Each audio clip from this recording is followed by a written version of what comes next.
It's a great day to talk hockey with Grant McCagg on HabsCast.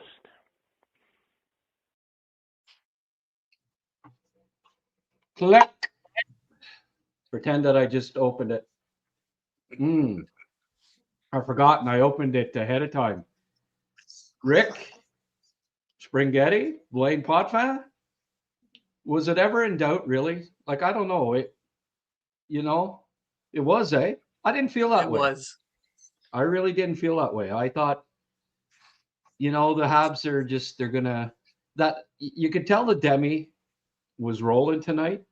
I came out with this at 8:40. I said, Demi is flying tonight. I suspect he will hit the score sheet. That was about halfway through the game. 3 points. I got to do that more often, eh?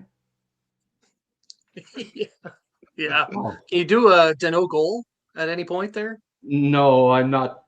I actually want my predictions to come true. Sure. Speaking of guys that, Alex Carrier doubled his goal output on the year in a 20-second span. Who'd have thought it? In game 46? That's kind of cool. So they gave him the first star, and I bet he probably gets the Wolf's head and all that good stuff, eh? Rick, welcome back, my friend. Glad you got Thank you. Glad to see that you got your laptop fixed up there. Again? Yes. It's not totally ready, as you could tell, but not everything is set up properly. But we're getting there. We're getting there. So Yeah. So I'm happy. I'm really happy to be back. It's been too long. Right. Well, I'm coming from my kitchen table there. I decided to, or dining room table, decided to. Okay. I don't know. I just lapped up tonight's game. That was great. But I figured, hey, what the heck? It's a little more comfortable than the couch, and these guys seem to keep me going for like 2-3 hours sometimes after these post games. So I've been getting a sore back from doing it off the couch and stuff. So anything for the fans, right? You're a good man. You're a good man. Dedication. Thank you. Blaine, how are you tonight, my friend? What did you? So you were a little leery about them. I mean, they were outplaying them, and then I get where you're coming from. One of those nights where you're outplaying them, and the other team scores like every decent chance they get, and you start to think, geez, they may lose this one. Pretty much. I mean, they completely dominated the game from start to finish. Yeah. But any little mistake, usually by Xhekaj, unfortunately in this game, ended up in the back of the net. And it was just, it was so painful. They'd be making these beautiful passing plays and a ton of pressure down in the offensive zone. And then 3 seconds in their own zone, and boom, it's in the back of the net. It was one of those games where you kind of watch the first couple of periods and you're thinking, how are they going to beat themselves? Because that's basically the competition. Yeah. They're playing against themselves. They're going to beat themselves. That's how I felt until I guess St. Louis went into the dressing room, kicked over a couple tables, and they came out and decided, well, we're going to start playing defense. Yeah. No, that's fair. What were your takes? Did you have the feeling they were going to win tonight there, Rick? I was concerned over the fact that it was some unknown goaler in one of his first games in the NHL, and I go, oh crap, here we go again. Yeah. Every time one of these guys comes out of the woodwork, they always kind of stone us. And he started off really well. He was making some big saves, and ultimately, I mean, he faced a ton of shots. So, he didn't have a terrible night. But I think there was maybe a few times in the game where there was some bad habits that picked up. You're taking on the worst team in the league, and maybe you're trying to be a little bit too cute, and you're taking ahead to the next game, and you're maybe thinking, I'm going to try to get myself a goal here. And I think in the third, they kind of said, all right, guys, we got to settle down. We got to get this win before thinking of anything else. And then they kind of refocused a little bit better. They were playing better defense, especially with their sticks, really cutting down the passes.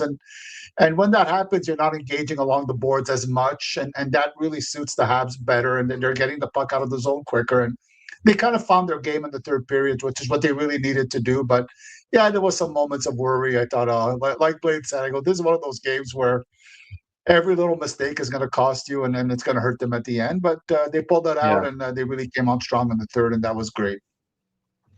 And free wings. Yeah. No, I mean, Arber, first period, just building off his confidence growing the last 10 games or so.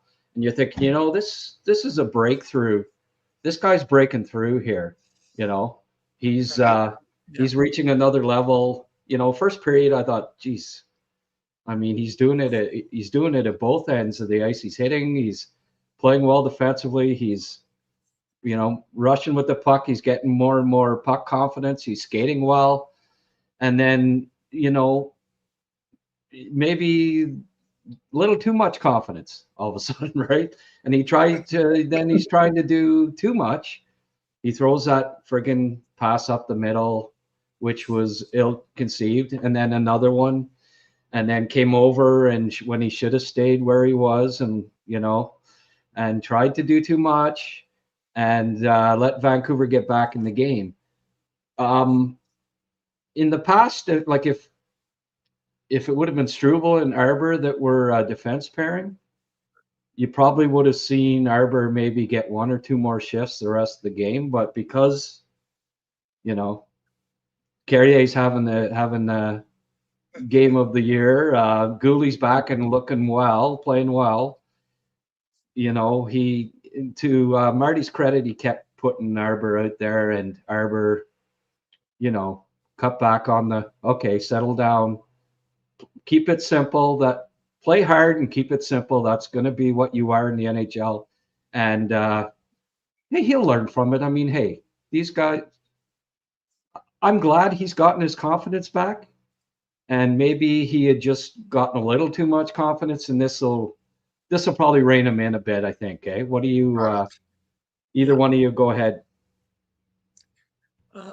Well, I do think that, like you said, he was starting to get on a roll. He was starting to play within, with that confidence that we've been looking for. And then he goes and he makes a few boneheaded decisions, which,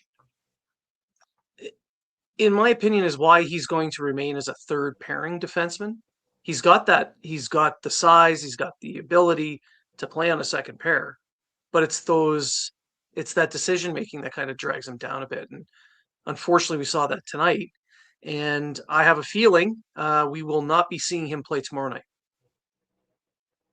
Oh, okay. Stroob's interesting. Well, back-to-backs, right? Yeah, that's part of it for sure.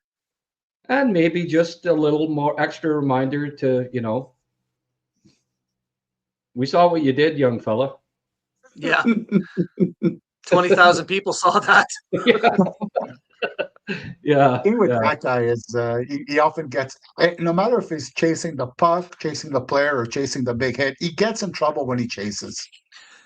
Yes. And that's what he's got to stop doing. He's got to stop chasing and waiting for the play to come. And in the second period, I think when he gave that big hit to Kane by the bench, it wasn't a chase. The opportunity was there. He gave a big hit, and it almost seems like it reset him a little bit. He kind of settled down after that, and that's an example. Don't go looking for stuff, especially that you're not a fantastic skater. You're not nimble. You're not. It's not your game. You're adequate. You're fine.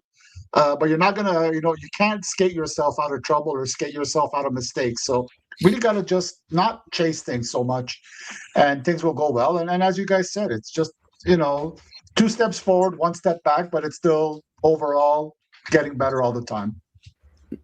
Yeah, it's getting better all the time. Washington too big a team to sit out Arber. That's a fair point. It's not like Struble's a pushover. No, exactly. That's that's the response to that, right? Struble's not a pushover, but it is still a good point. Oh, 100%. He But might I play believe again. Wilson We'll might see, be on but- the injury list. Sorry, Grant. I think Wilson might be injured right now, so that might help a little bit. I'm Yeah. not sure 100%, but I believe he's injured right now for Yeah. short term. Yeah. Okay. Well, As long as he's rested for the Olympics. Yeah. Yeah. Well, definitely no Josh Anderson, Tom Wilson rematched then tomorrow night. Both of them out. Players' benches are going to be fine then. Yeah, that's right. But yeah, that's. I mean, hey, the big.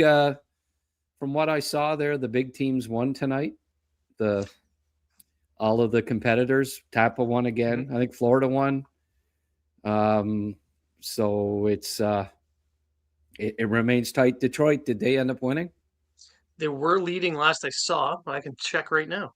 It was 3-3 the last I saw. I have this app that shows me the scores. Okay. And Well, Yeah, 4-3 Tampa- final in overtime. they go to Tampa, how many games? Tampa won. How many games have Detroit gone to overtime?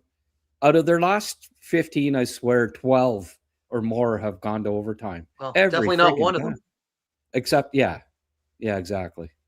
Wish it would have been overtime. Yeah.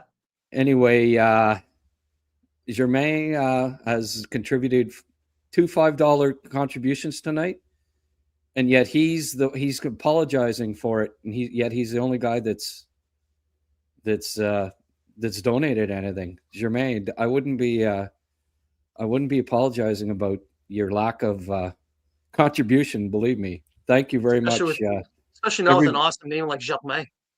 Yeah, his name is actually Brian, but that's he's it's dedicated to his son that passed away by using the username.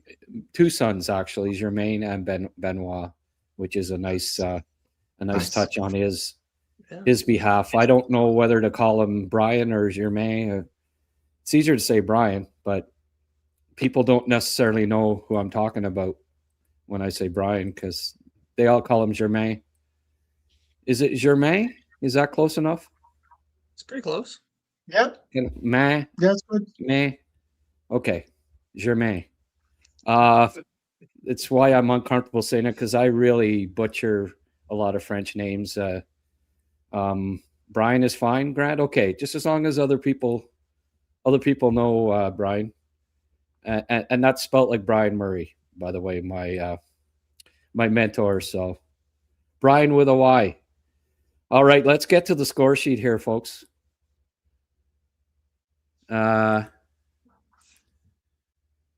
Matheson 23 minutes tonight. I like that when it's dialed back, right? He had 23, Hutson 20, Carrier 20, 1958 for Goalie, 56 for Goalie, which is interesting. They managed to find some extra minutes for him, 22 for Dobson. So, hey, 5 defensemen between 19 and 23 minutes. I think that's what we want to see, right? Yeah. Yeah. I don't want anyone over 25 unless they're down a couple of goals, and then Lane, go for it. But poor Lane, he had to. They made him sit out a friggin' practice on Sunday. What's that all about? He must have been just. I heard they had to chain him down. Yeah.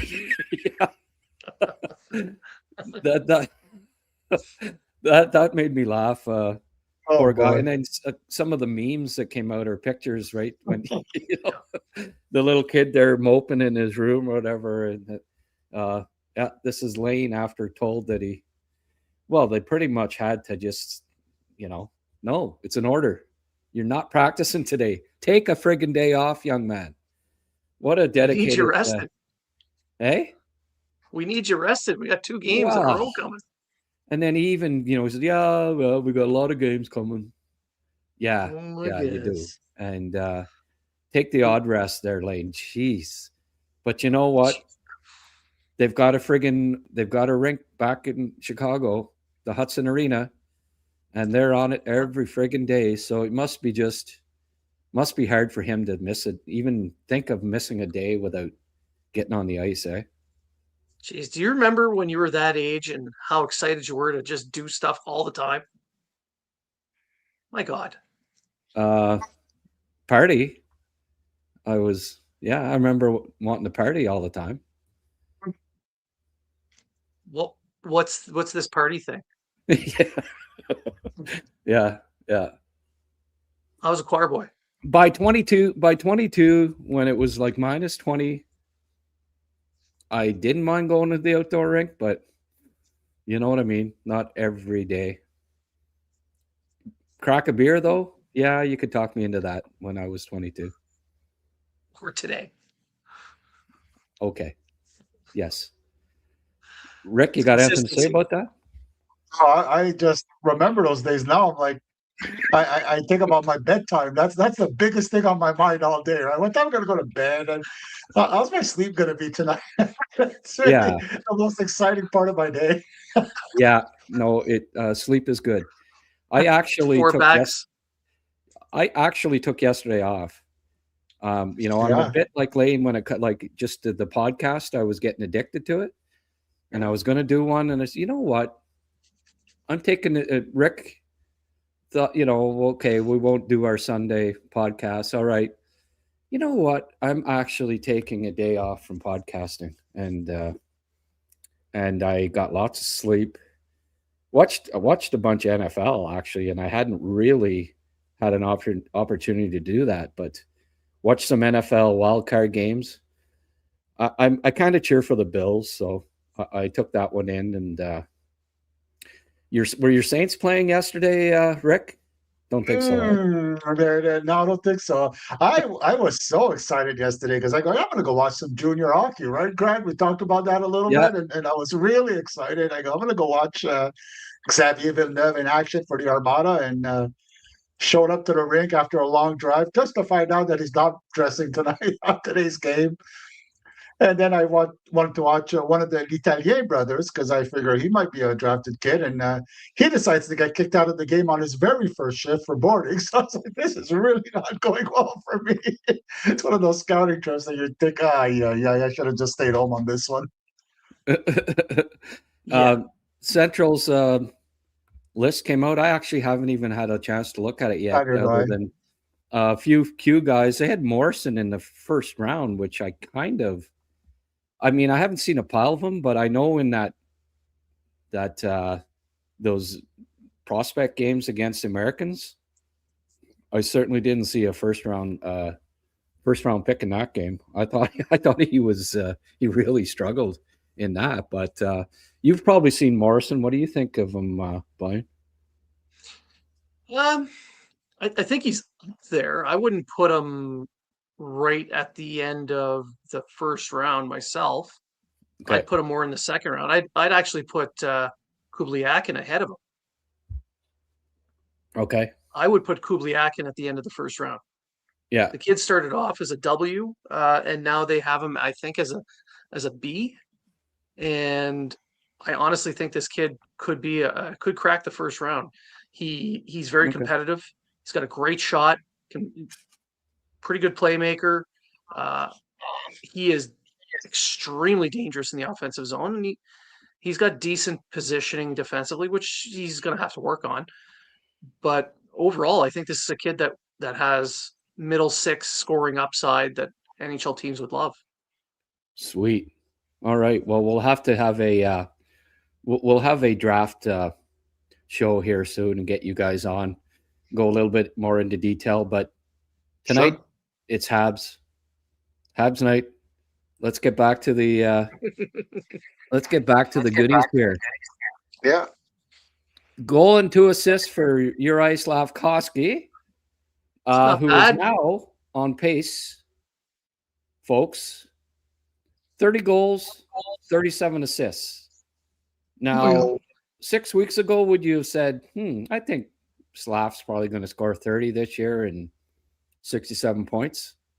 I think he's going to hit 7. Now I think he's going to hit 30 for sure and probably 70 points because that line is just... Oh, it's unreal. Are they clicking or what, eh? Oh yeah. Cappy, Oh yeah. Cappy could have had a hat trick in his first 4 shifts. It was just, and I'm thinking, man, oh man. But then he finally got one. Now he leads the rookie goal scoring race by 2. Got that big 2-goal lead on Seneca finally. Demi's running away with the assists and the points. Demi Dov is now on pace for 69 points. I could see both him and Slav hitting 70. With that line, the way they're rolling, and I mean, they're so young. You got to expect that they're only going to keep improving, right, Blaine? It's unreal. With Slafkovsky being the graybeard on the line, and he's not even 22 yet. He's not 22 until the end of March. Like Demidov's still a teenager. Kapanen's 21, I think. He's still pretty young as well. Like this is. Cappy's the oldest. Cappy's the oldest of the 3 at 22. With Slafkovsky with the most time in the NHL. But Slav's 4 years. Like he's the gray beard in terms of NHL experience, right? Yeah. But like they're all just getting better and better. Like I've seen Cappy just get better and better. Demi had a little lull there, but you could tell from shift 1 tonight. Okay, he's rolling. They needed a Vancouver, I think. Even Cole tonight, I thought, had a little more jump than maybe he had in some games in the past little while too. And after getting shut out, it's nice to get that Vancouver tonic there. Vancouver, man, that team. I see them being at the bottom here for 2 or 3 years. There's not a lot coming. They're probably going to get McKenna or Stenberg, but that's still not going to that's one piece, but they're a few pieces away. They need a Bo Horvat. And it just goes to show that when a guy's having a kind of a mediocre year, you don't necessarily panic and get rid of him. But they did. And then they got rid of Miller too, who they should have got rid of in the first place probably. But anyway, instead of Horvat. And now they need a Bo Horvat badly. It just there's a huge hole in the middle. Like they don't even have a Cappy type center right now. A 2-way guy that can pop some goals with some size. They've got Pettersson, but I don't know. Soft. He's soft. He's not he's not a center that I think is ever going to lead a team to the promised land. Rick, what are your thoughts on Vancouver and what the state of the team? It's like they keep holding on to guys that are pretty good that won't, they're not terrible. Like, so you're not going to fall really at the bottom of the standing and get those high-end talent. And you're going to get guys are going to keep you barely into the playoffs or not quite in the playoffs. And, they always stay in the middle of everything and just a lot of bad decisions in their personnel. Signing Pettersson to such a long deal was just too much money for a guy who's not a game changer, if you will. And the only thing they did well, I think they got going for them, is I really believe you start rebuilding a team from defense out, and Willander and Bouillon and even Mancini's a pretty nice prospect that I like, a later round guy, and so they got that going for them if they want to rebuild. But they're gonna have to commit to doing something, and that means maybe having to lose some high-end talent, if you will, and just some of their better players for high draft picks, and just try to get something going there a little bit, because this falling in the middle all the time just doesn't take you anywhere after a while. You got to commit to something or another, and I think a rebuild is better in their case, just because I don't know if they're that good at evaluating talent. Even if signing a guy like Roenick for that long, he's not a game changer, right? He's a nice piece. He'll help you, and he'll keep you afloat. But he's not a game changer. He's not gonna. Your team's not gonna get better noticeably with guys like him and Peterson and Besser and Garland, and they're just okay players. And you can have an okay team with okay players. Well, and making that trade, moving Hughes out, that kind of should signal the rebuild right there. Right. They got a good package in return. They did. Yeah. So that should signal right there that we're not we're going to start a rebuild. They got some other pieces they could trade for some decent assets. Like they got Sherwood's going to be a free agent. He's going to be traded. They could probably get a first for him. Ronick, DeBrusk, Besser. If they're willing to eat some salary or take back contracts, they can get really good returns on these guys. Yeah. And that could be the basis of a rebuild. Yeah. And I mean, like Rossi was obviously is a good player, and he wasn't, he's out. I don't mind Ogren. Buem was a healthy scratch tonight, which interesting considering, he's getting a lot of points or whatever, but it kind of surprised me. But, a message to him too. Hey, he's a young player and it's his first year in the league and playing defense, and it shouldn't be a shock in that sense, but I was a little surprised. Didn't really know much about that goalie going in, but he kind of kept them in it really the first couple periods there. Yeah, I thought he did well. That paddle save right off the start to steal the goal from Kapanen. Cappy? You son of a bitch. Yeah, I was. I would have shouted out his name in vain if I didn't know how to pronounce it at that point. Let me tell you, I was pretty pissed. Okay, let's get back to the score sheet again for a sec here. Shots on goal. Phil Deneau was 6. Oh boy.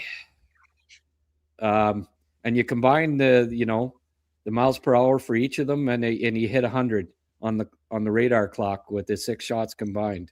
Good for Phil. Actually, he did get one shot off there that was almost fairly hard. The goalie had to actually make an acrobatic save, and I was like, holy break, Phil. Good for you, my friend. Oh, man, he must be dying for that one. Jeez. It'll come. But 6 shots. Cappy with 5. It's funny. A while back, people were saying when his there goes Rick. People were saying when his shot percentage was so high, it's not sustainable. It's not sustainable. Well, true, it wasn't. He had 5 shots tonight, but I also thought, as time goes along and him and Demidov start getting some chemistry and they know where Cappy goes, and then Slafkovsky comes into the picture, he'll get more shots. And that's been what's been happening lately is that Cappy's getting a lot more shots on goal. And he's not going to, he's not going to score 25% of his shots, but he's getting a lot more opportunities now to score than he was at the start of the year too. Well, yeah, he's shooting more, which means his shooting percentage is lower, but his rate of scoring hasn't changed because he's still scoring at a regular pace. So yeah, the shooting percentage is down, but he's putting more shots on net, which means he's more than likely going to get at least 1 out of 10. And it's not changing the pace at which he's scoring. So that's a good sign. That's a player who's adjusting, who's making those small changes in his game to remain where he needs to be. That's a smart player. Yeah, no, for sure. And it's as he's adjusting to the NHL, he's learning to get when to go to the net, where to get open, what his his line mates' tendencies are, and in the past 5 games, he's had he could have 10 goals, and that's a good sign. I think it means because he's got a very good shot. So it means it's funny on the goal he scored, like it snuck through, but he probably had 2 or 3 other better scoring chances and he didn't score. And then on that one he did, right? But yeah, it's getting good. When you're getting plenty of good scoring opportunities, it usually means that you're going to produce at a decent rate. And I think he's just under, in his last 12, he has 11 points. So that's, that's a nice rate for a two-way defensive centerman, isn't it, Blaine? That's ideal. When the season started, he was the 13th forward. No one was expecting much from him. Then he got an opportunity. Hello. Took the opportunity and he ran. One person was expecting something from him, but okay. Maybe one. Maybe two. No. Him and you. Okay. 2 people. But not a lot was expected from him. Like, people thought, most people thought, the kid's going to be able to stick in the NHL and do well, but not very many folks thought he'd be able to step in and take over as a second line center. I mean, other than you and him. And yes, kudos to him. He saw the opportunity, he seized it, and he is running with it. And he may have solved this whole do we or don't we need to trade for a 2C. This kind of play has bought management all the time they need to decide what to do, what to go for, how much to pay. They don't have to rush out and do something on a whim and waste assets and hope to God it works. They've got something working. Let's just, what do you think there, Rick? As you can tell, I'm having some visual problems here. I don't know what the situation is or why it's happening. So let me apologize once again. Don't leave us in the dark, Rick. Rick Springhetti, folks, always entertaining. Oh, hey, he just got a new laptop. And Rick, can you hear me? Yeah, I could hear you guys. I'm sorry, the visual. You can't see my pretty face as I comment here, which I know it disappoints everybody. But looks like I'm going to be kicked out here in a few moments, folks. So once again, let me apologize to Grant and Blaine and try to get all this settled then in the next day or two. Hey, you probably only wanted to be on for a half an hour anyway, so no problem, Rick. Thanks, buddy. We'll talk to you soon, okay? See you later, guys. Okay, bye. See you later, Rick. Is he smiling? I think he was smiling. Yeah. He was laughing anyway. So, it's just you and me, Blaine, and you want to go too, right? So I'm about to turn into a pumpkin.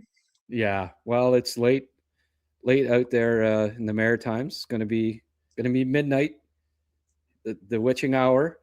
Okay, my friend. Well, I guess I better let you go too then, and I'll grab the reins here.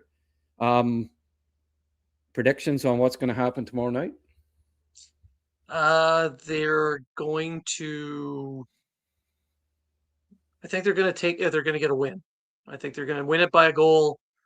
I don't think it's going to be this high flying game that it is here. I'm going to guess more like a 3-2 game. Okay, 2 goals from Struble be the decider. Okay. And a goalie goal. Yeah. Empty netter. Sounds good. All right, Blaine. Thanks as always for coming on, my friend. And my pleasure. I'm always willing to come on the show. Are you around tomorrow night? I think nope. My son's playing a high school game. I might be able to make it later. Yeah? Okay. Maybe. Well, if you can come out, halfway through the show, even for a little bit, that works. Send me a text and let me know, okay, my friend? Will do. Okay. Thanks, Blaine. Thanks, the host of Habs Unfiltered. Did you have a show on the weekend? No. Okay. You're not the only one that took a weekend off. Oh, well. Hey, you deserve it, my friend. Okay, we'll talk maybe tomorrow night. Bye for now. Take care. Blind Pot fan, folks. No relation to Denny. I know I keep getting asked for that. but he is related to Marc Potvin. Google it, folks. Pretty good player in his own right back in the day. Hey, we've had a couple of folks come in here with a bit of seeing some yellow. I always like the yellow. Yellow, Donnie. Thanks for taking a day. Go Bills. Enjoy beers to refresh. Lots of season left. Hydrating is important. Aye. Yes, it is. And you know what? I didn't have any beers. I needed a day off from the beer and just watching football, relaxing. Big win for the Habs. Yes, sir, Fort George. Thank you for the contribution. Always appreciated. I'm just going to quickly go back to the stats here, and then we'll get to a few. It's too bad I had something else to bring up with those guys, but understandably, they had to get rolling. But as I was saying, Cappy with 5 shots. Hey, with any luck, he has 3 or 4. Demi, 3 assists, +3. Great game from him. Alex Carrier, of course, +3, 2 goals. Phil Deneau and Caden -2. Brandon Gallagher -2. Arber -3. Yes, folks, it was not a banner game for Arber, but you know what? He'll learn from that. He'll reel it in a bit. I've really liked his game. Probably the last 15 dozen games, he's really impressed me. So I suspect he'll bounce back. But everybody in the double digits in ice time today, I like that too. I thought Beck was half decent again. That fourth line was fine. Cole, I liked Cole Caulfield's jump tonight. I thought he played a decent game. Picked up an assist. Texe with 2 more points. He's, he's filling in admirably on that top line. I have to give it to him. Sammy Blais with another 4 hits. Actually got 11 minutes of ice time, which is uncommon for him. Arber 6 hits. And he was really stapling guys in the first period again. Bolduc 4 hits. Like to see that from Zach. Hitting a few guys. Faceoffs. Cappy led the way 70% tonight. He was really on his game in the faceoff circle, winning them cleanly. Owen took 6 draws tonight, 50%. He ended up taking more draws than Veleno. So they kind of switched it around. I don't mind that. Becker's a good face-off man. Phil below 50% again. Nick had a bounce back, 111, lost 7, so 61%. So Cappy and Nick, good games in the face-off. Habs didn't take penalties tonight. They only had the 2 minors, so that was good too. That can quell your momentum too, right? When you're taking minor penalties, and the Habs kept it to a minimum tonight. There was one other thing I wanted to mention, and I'll bring it up now. Maybe some folks can weigh in on this, but this was a post by Habs Twitter. Great follow, by the way, if you don't Habs on Reddit. he gets some good posts on there, but this was a comment from Marty St. Louis today on Ivan Demidov. You got to be careful not to overcoach these types of players. You have to have some foundations and non-negotiables. Once they check those boxes, you got to kind of get out of the way a little bit. Those guys, they coach themselves. They correct themselves. I don't want to take the stick out of their hands. Next thing you know, you crowd their brain. The elite players now become average because they don't play with anticipation, and they're always asking, what does the coach want want to do here. Love that from Marty, and he's spot on. He's spot on with that. He and hey, what happened tonight? Demi had a great game, right? He was sensational. So you don't overcoach these guys. Demi's a smart kid. Yeah, you like you said, the things that need to be talked about, you talk about, but you don't quell their offensive instincts. He's just, that he's going to be a friggin' point per game, 100-point scorer. So do you try to mess with that? No, you don't. You don't do that. Jacques Lemaire, he became a really good coach in the NHL, but when he was with Montreal, he tried to turn Guy Lafleur into a checker. And Guy, it eventually led to Guy retiring far too early, as we saw, because he sat out 3-4 years and came back, and he was still a half-decent scorer. But, it should have never happened. But Guy was frustrated, and he was probably saying, well, what would Jacques want me to do here now instead of just playing his friggin' game, Guy Lafleur should never have been reined in. You just let him go, let him do his thing. Yeah, he's gonna, every now and then he's gonna cost you, but the good far outweighed the bad with Guy Lafleur. And it just Michel Therrien with PK at times, he overdid it, I think, reeling in PK, but PK did need it to a certain extent. But Doug Wickenheiser, it was a good example of where they should have let him. Well, first of all, he should have never sat in the stands and just let him do his thing. And they didn't. And they killed him, killed his career. Killed him's the wrong word for a guy that died way too young of cancer, but you know what I mean.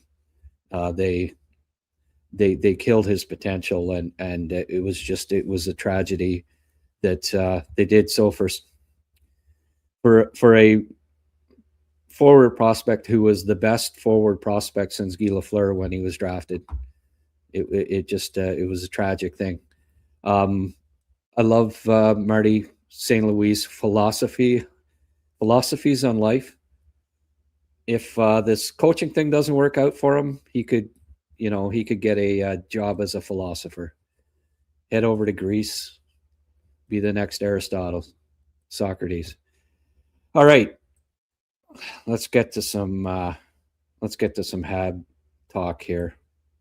Sammy, of course, does his breakdown at the start during the game. Samurai Night. Van Goalie playing a great game. Only reason they're in the game, pretty much. Strong match by Carrier. Displeased by Galley's offensive performance. We often speak about his lack of speed. It's the offensive decision making.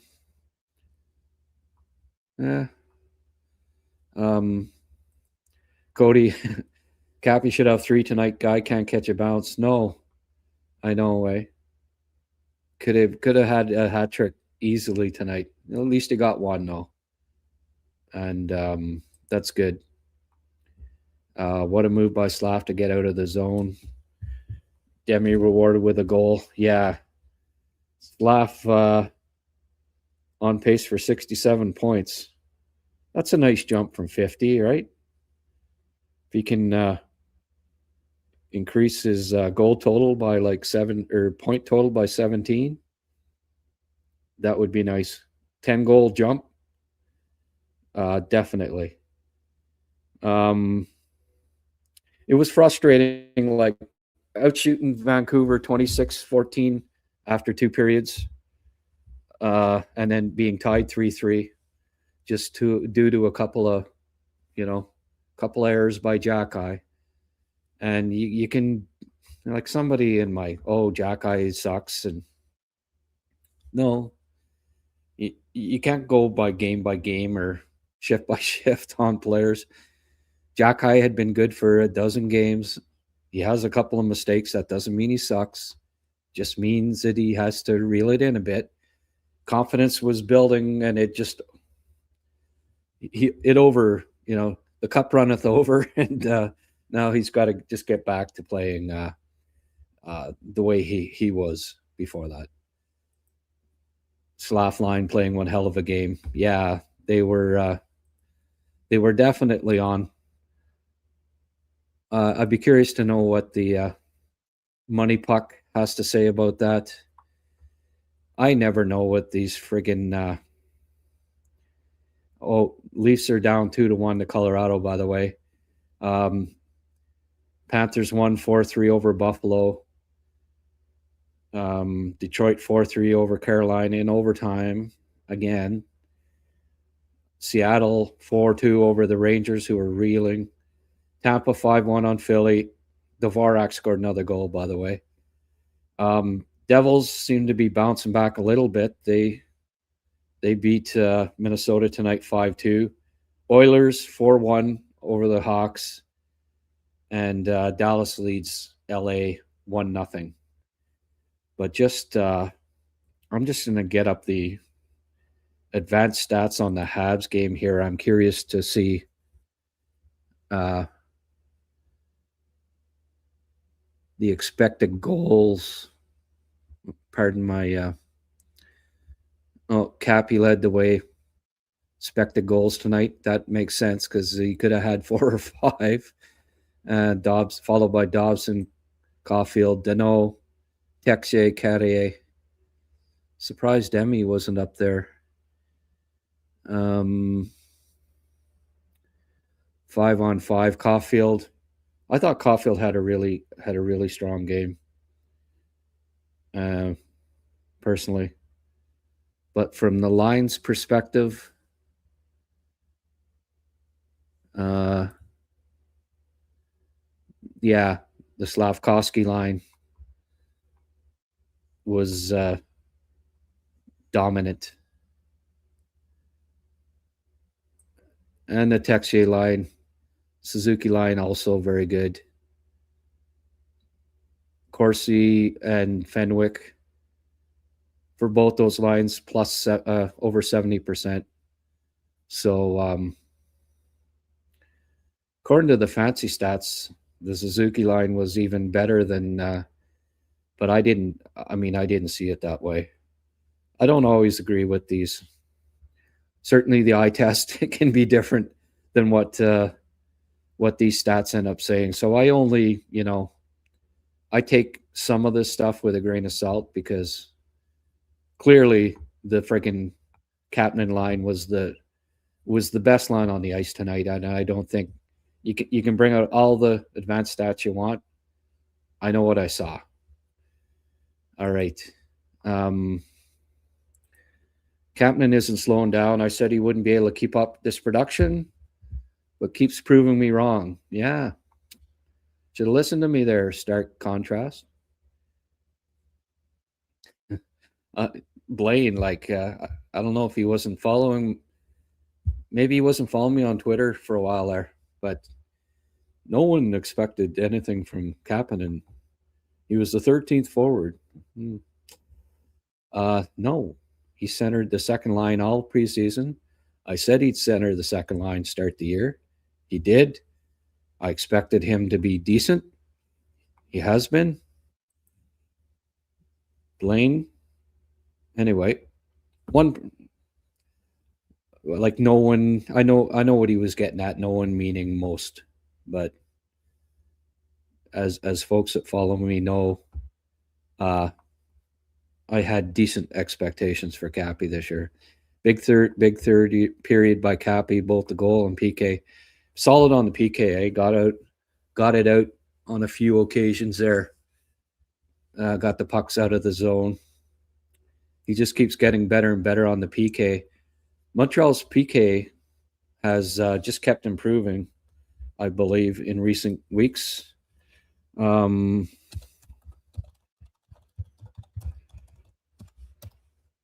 It's funny, like since Evans was out, they've almost like they've been getting better.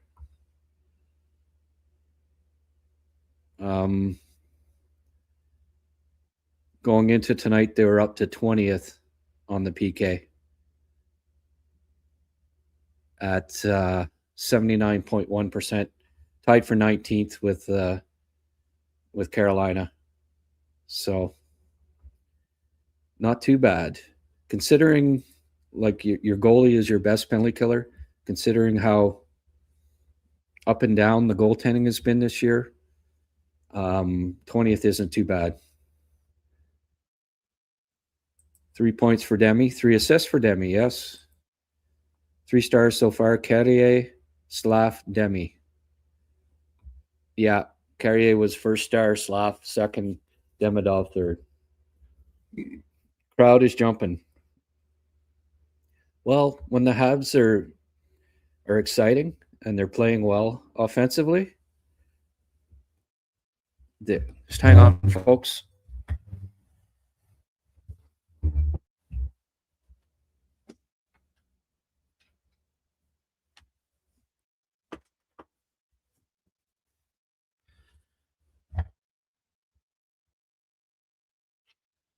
Seem to a bit.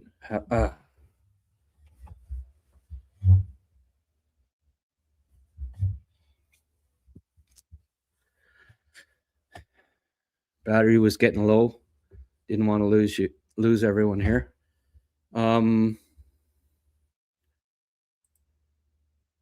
Seems like we're going to get Grant, Rick, and Blaine after the game. Cool beans. Okay, this was still before the end of the game. Yeah, what a line, eh? Slaf, Cappy, and Demi. And 63, 64 years between them. It's ridiculous. 63. Demi broken Vancouver's ankles, so I know.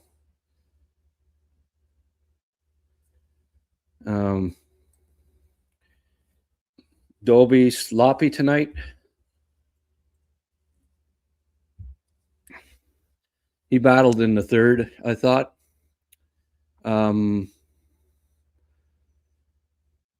He made, as usual, you get him the lead late. He shuts because he friggin' battles. I blame Arber more than Dobie on those two goals against. He kind of left him high and dry. Was it a Picasso by Dobie? No, but he found a friggin' way to win again, right? And it's funny, how many goalies where they win percentage like close high 600s get sent to the minors, right? Like, is he now 15-5-3 or is he 14-5-3? But seriously, how often does a goalie that's 15-5-3 or 14-5-3 get sent down to the minors? All right. Not too often. So, but do I think that it's impossible that he will get sent down? No. I guess it just goes to show you that there's been a turnaround in, a month ago, it was like, what are we going to do about the goaltending? And now the goalie that's got 14 wins could potentially get sent to the minors. Well, and I guess the goaltending, is better than than it looked a month ago, right? Is that fair to say? Yeah, he's 14-5-3. So 14-5-3. Just get out my handy calculator here. 44 points. 28 divided by 44. Is that right? 636 win percentage.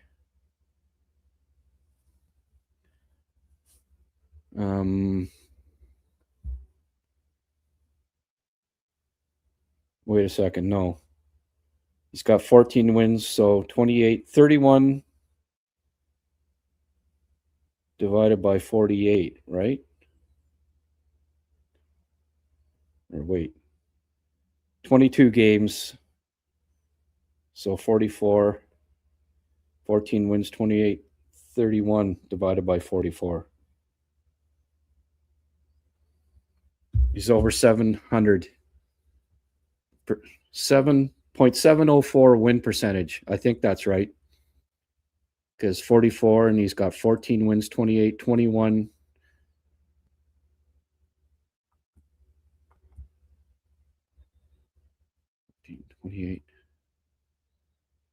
Yeah. Unbelievable. Unbelievable how well he's playing. 31 divided by 44 is 704 win percentage. You send that to the minors? How often does a goalie winning 70% of his games get sent to the minors? We dominated that one. Couple of bad plays here and there, but the best team won. Still need to solidify our play heading for the playoff.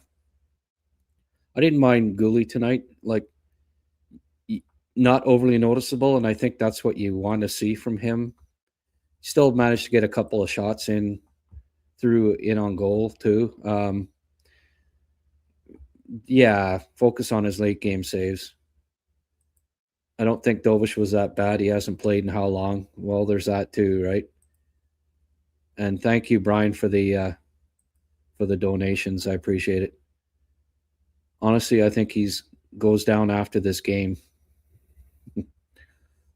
Yeah, well, how can you not send down a goalie winning 70% of his games? I don't know. It's a tough call, but maybe. Carrier was amazing. Well, for 20 seconds at least.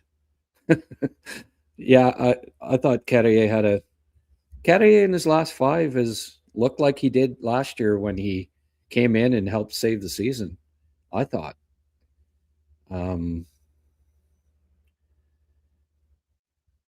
One has to go. Maybe him. If I've been saying it for the last week, and much better match for the kid line. Yeah.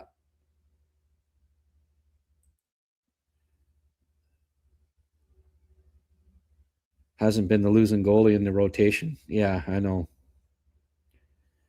Habs have an embarrassment of riches. It's nice. That's something nice to be embarrassed about, right? They don't seem to be in a hurry to send anyone down. Well, hey, the schedule's crazy up until the Olympic. Maybe they don't send anybody down till then. They all seem to be winning now, or for the most part. Vancouver looked like the Habs at the beginning of the rebuild. It was only a matter of time before skill took over. Even though Vancouver was ahead, tied the score in the game, it wasn't close at all. I didn't think so. And even though, Blaine didn't think wasn't sure, I was pretty confident. The way Demi was flying tonight, I fully expected a breakout game from him, and he delivered. It was great. 20-year-old. How exciting is that, right? He's going to,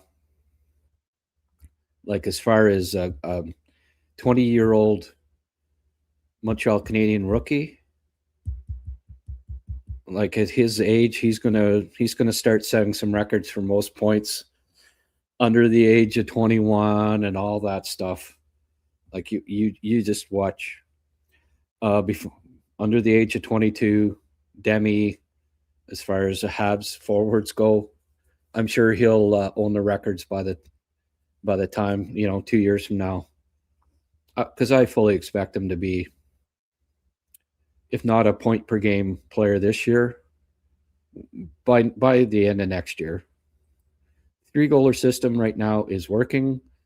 So until one goalie starts not doing well, then I think they stay with it. They might. I mean, how do you send down a goalie that's 14-5-3? I don't know what you were seeing tonight with Dovish, but he was lost. He needs to play more, send him down to Laval. Dovish had a great third period, so not sure why you think he was so bad. Don't forget it has been a bit since he played. Yep. Slaf is just a beast out there. He's oozing confidence, and his ceiling is his to achieve. He is without a doubt your prototypical power forward. Well said, Glenn S. And yeah, he is playing just like that. Let's get down to a few. You saw Knuckles behind the Habs bench tonight?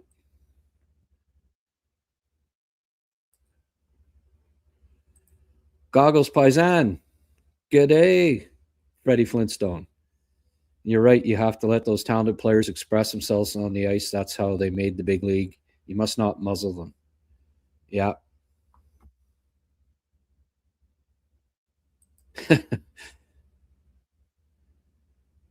Technically speaking, the best PKer on the ice is the goalie, except when you got a guy like Pronger on D.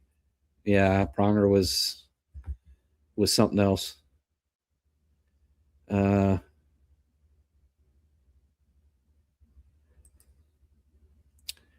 You look at the 3 goals, the other 2 are more technically sound.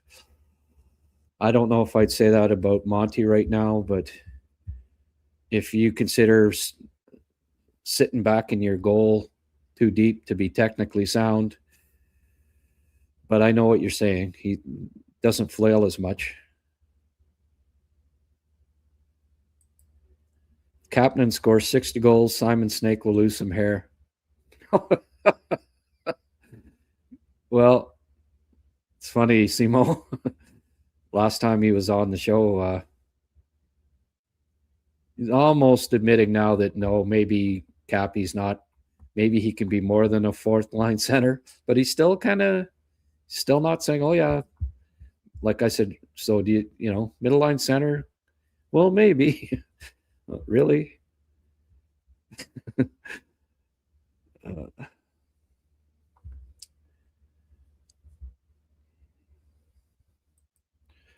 Watching the Habs faithfully 40 years, I don't know if I've ever seen them positioned as well as now. No, not in the last 40 years. No.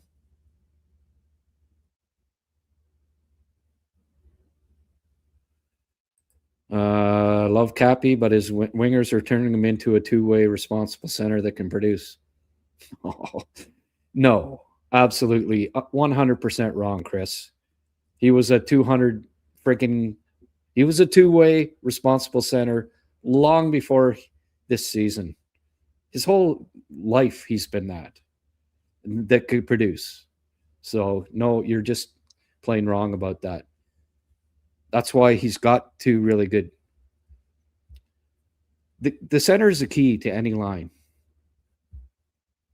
You know why he's playing with those 2? Because he's a responsible 2-way center that can produce, not the other way around. Trust me on that.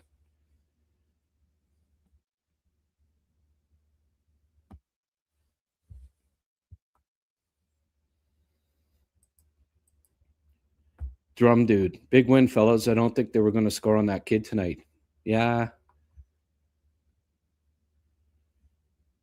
And yeah. Also worth noting Arber's playing as offside. No, exactly.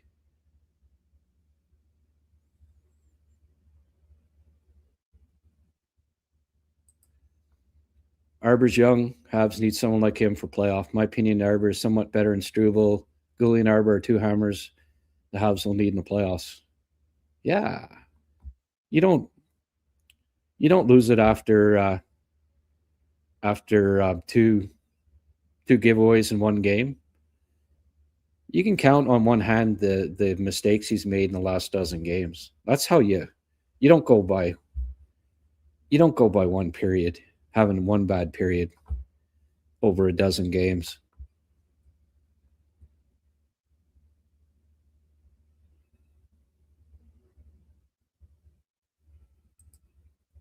Hey, Malcolm Crunch. Whatever. Crunch says Arber had a great game, a couple little mistakes.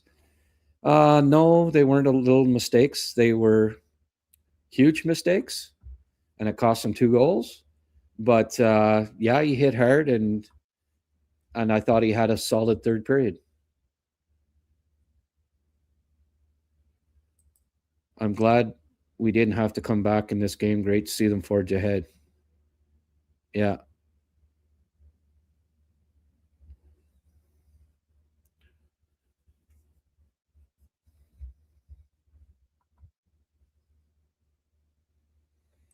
Well, here's an interesting stat.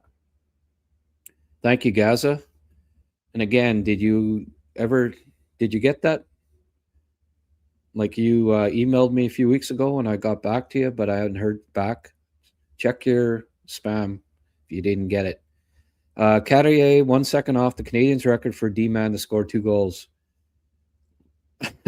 Larry Robinson did it in 19 seconds back in 1980. Wow. Almost broke Big Bird's record.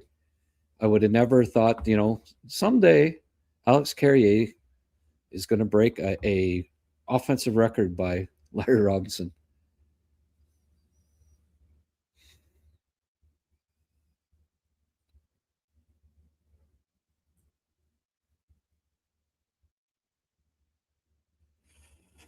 Ah.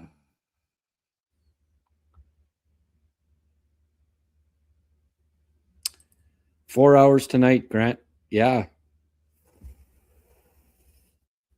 What? Remember the movie? What was it there with Tom Cruise?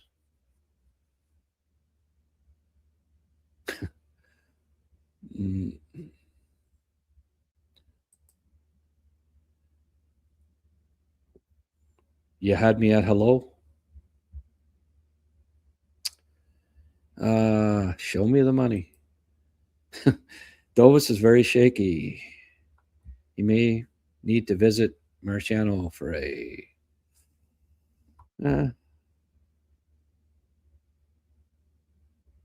Anyway, differing opinions on Dobie. I think he's got to play more than he did, and it is an issue, and maybe he gets sent down eventually here, and I do like Marciano. So we'll see. But like I say, big picture, it is difficult to send down a guy who has won in his last 5 games. He is 4-0-1. So 9 points he has picked up for the Habs in his last 5 games with him in net. Typically, that's not someone you send to the minor leagues. Winning at the end of the day is the most important thing. And when the game was on the line, what did Dobie do? He made all the key saves, right? So, well, here we go. Well, I'm going to stay on for at least another 20 minutes then. Goggles. $6.99 from Goggles Paisan. Keep up the good work. Thank you, my friend. I will keep rolling here for a bit longer.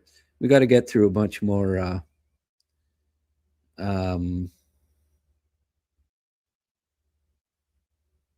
don't know. It was nice for Alex to score 2 goals tonight, but I'm not gonna you know, I still ideally think you get Goalie up there with Lane and Carrier, and your third pairing is Carrier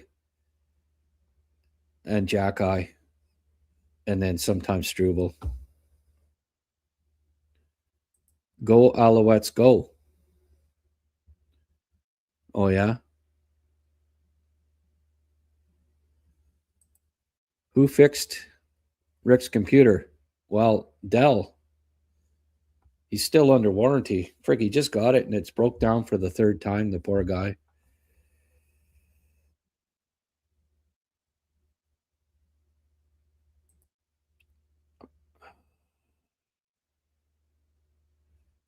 You think Slav can get close to a point per game? Well, he's already in his last 25. Is he not at least a point per game? I think over that, right? I'm going to get out the game log here.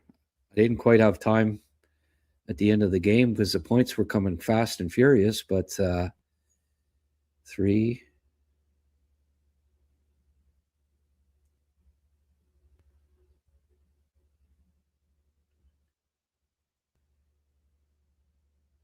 $28 points.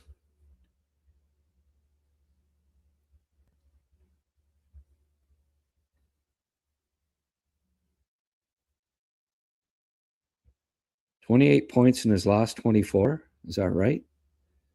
1, 2, 3, 4, 5, 6, 7, 8, 9, 10, 11.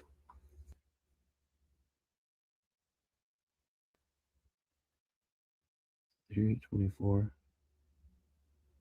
Yeah. 28 points in his last 24 games, folks.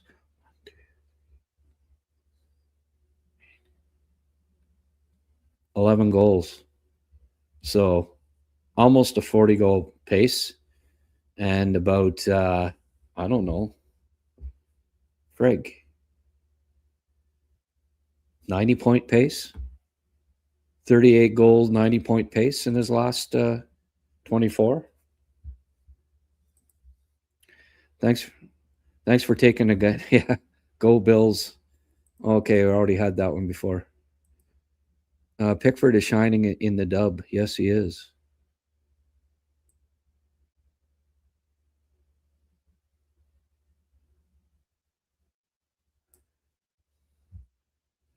Horvat was having a career year when they traded him. Their mistake was keeping Miller and Petey, knowing there was friction between the two. Okay.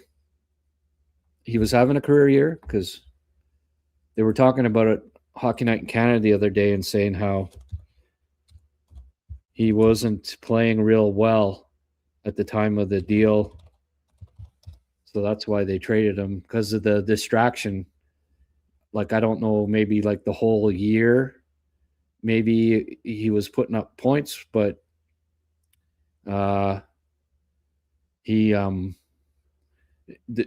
it was a distraction for him. And at the time of the trade, he wasn't playing that well.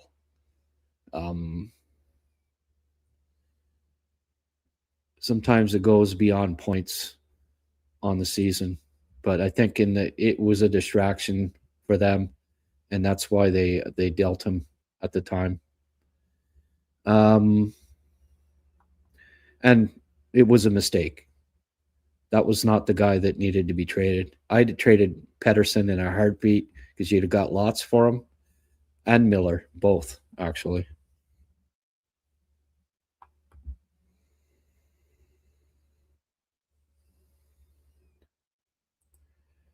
Agreed with you on Cappy since the first video you made about him being a 2C. Looks like you're right once again. Man, is that line dangerous almost every shift and so much fun to watch. Yes, they are. Yep. There's I did a video on his games, playoff games in Laval last year. And I kept hearing like people in the media and stuff saying, well, it wasn't very strong in Laval. Well, if you just look at the point totals, it wasn't fantastic, but he was really strong. He was really good in the playoffs for Laval. And I went back and I did a video and suggested that, well, there weren't any better choices as far as I was concerned to be the second line center this year with Demidov. And so far so good when it comes. Is Monty playing tomorrow night? I guess probably. He's a lot to prove. He's been carrying his last 3 starts and needs to help us steal one. He was carried the last 3 starts? No, I don't agree with that. Monty wasn't carried, I don't think, Chris.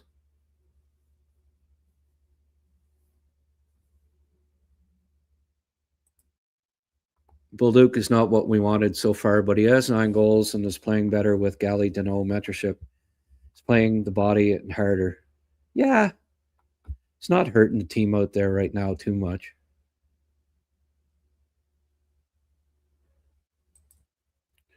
During press conference, was asked talking about the journalist that asked Tedovas if he'd rather go to play to Laval to play more. That's a stupid question to ask after the game. Yeah, really, eh? But there's always this couple of stupid questions asked. You can freaking guarantee that.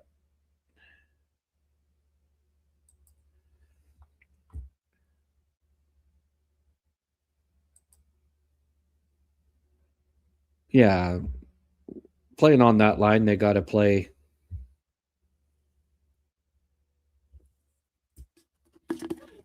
Bolduc's not playing with 2 guys that are generating a lot of offense right now. So you got to keep that in mind, right? Beer number 2, folks. Getting costly.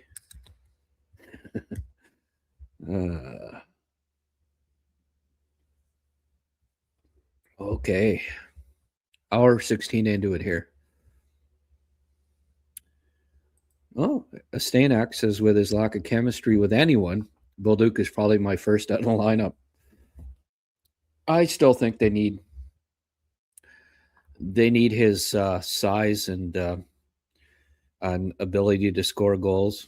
He's like, what, top 6 on the team in goal scoring, something like that. And seems to be top 3 in hits pretty much on a nightly basis lately. Let's just have a look here. Goals. He has 10, which ties him with Demidov for 5th place on the team. And hits-wise, he is 3rd on the team in hits, 2nd among the forwards. So typically a guy that's top 5 on your team in goal scoring, top 3 in hits, not really a good idea to take him out of the lineup. They need that. They need some size and some physicality. By the way, blocks-wise, Cappy is leading the forwards with 45. Dobson, 111 blocks. What a stud. Hutson actually has had more time on ice now than Matheson. 1,071 minutes. That's not counting ice time at Notre Dame de Grace there.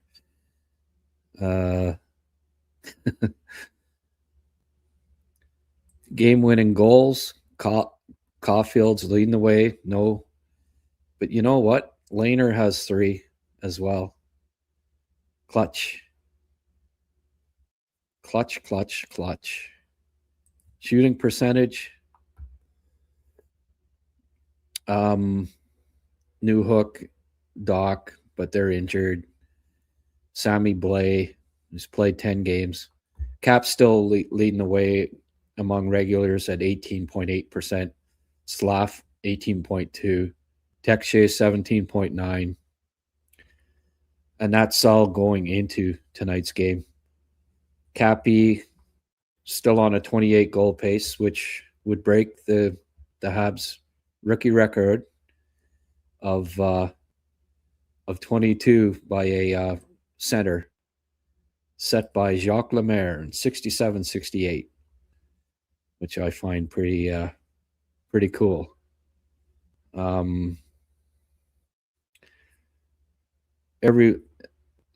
Cappy has no power play goals. Did you notice that they were going to put Dobson out on the first unit, and Xhekaj, who was Xhekaj replacing? I didn't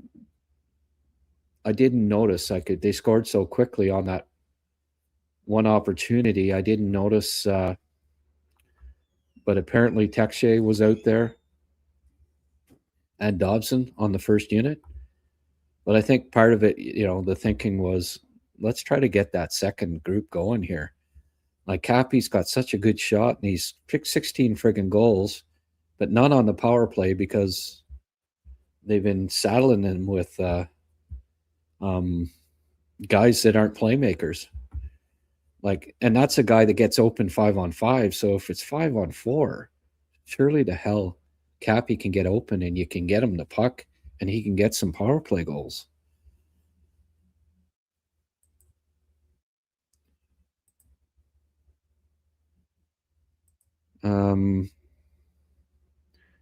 Bolduc needs to be the one that drives the checking line that he's on.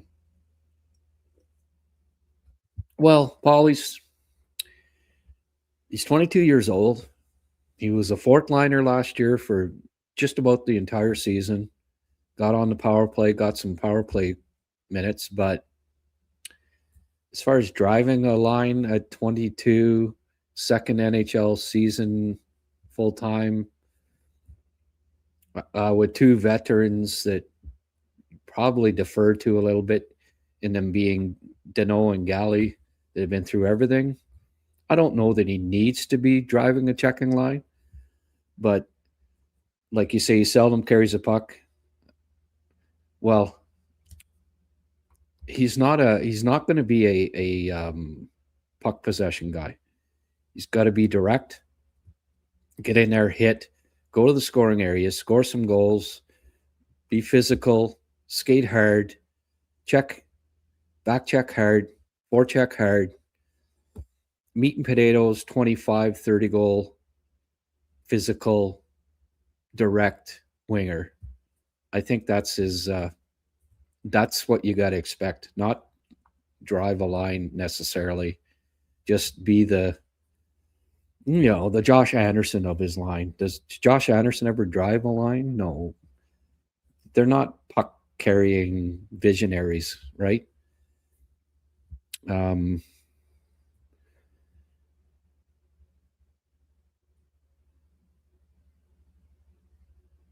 Be patient with him. It takes time.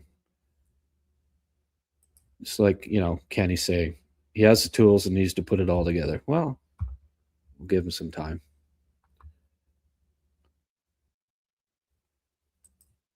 I always try to remember that the second season will be the real testing period for our young studs. Yeah. As long as they make the playoffs, I'm still not, all these other friggin' teams keep winning. So, as nice as it would be, I'm still not going to make that call. I don't think you can. But they're definitely heading in the right direction here. And one would hope that they can maintain a spot. Like, hey, it's a strong division, right? Detroit's not going away. Toronto is on the rebound. Buffalo's found their way recently.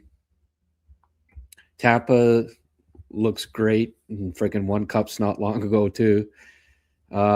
Florida, the 2-time defending champs. It's not an easy division. Like, it's freaking tough. And it's going to come right down to the final week, unfortunately, to sort things out, I think. Just have a look at the live standings here. I think they've got a 4-point lead, if I'm not mistaken. 6. Okay. Okay. Right now, 5 teams from the division are. Maybe I'll grab this because it's kind of interesting. 5 teams from the Atlantic would get in the playoffs today. If the playoffs were today, with Toronto being the final one. So, okay, that's not right. So, yeah, Boston, Washington, 9th, 10th, Pittsburgh, 11th, Florida, 11th. But the Habs are like 6 points up on the 9th place team. You know, they can't afford to have a bad week. They've won 4 of their last 5, and they're still not really getting any distance on other clubs. A little bit. I think they've gained 2 points or something, but it's a slow process.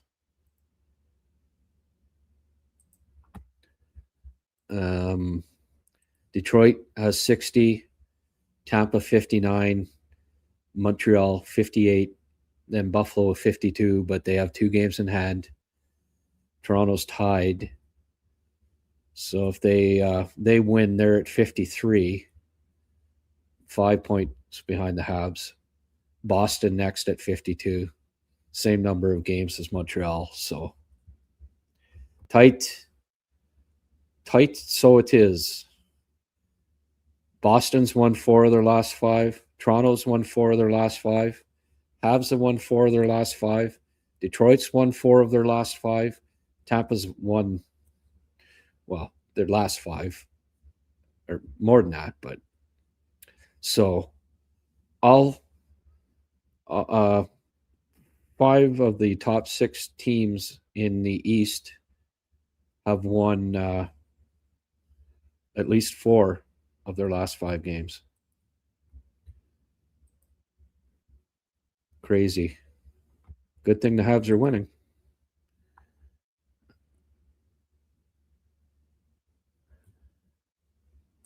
Yeah, Goalie will have to get going. Oh, here's a not too regular.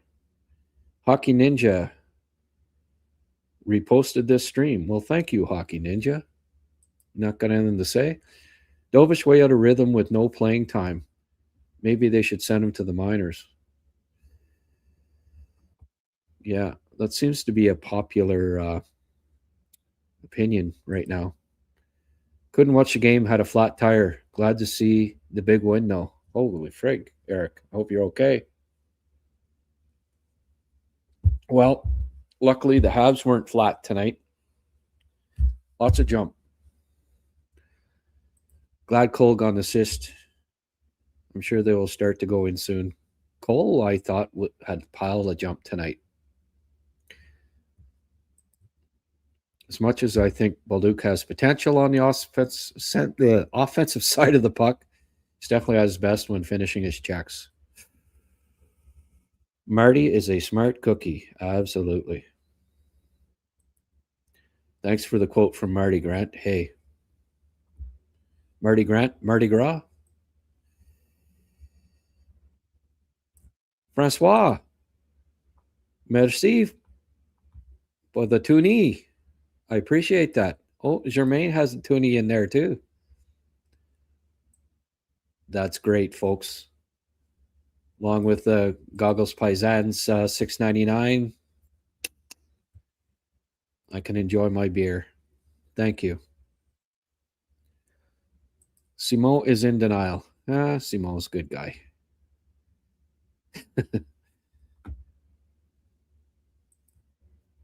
You have to let talented yes, sorry, I already had that one.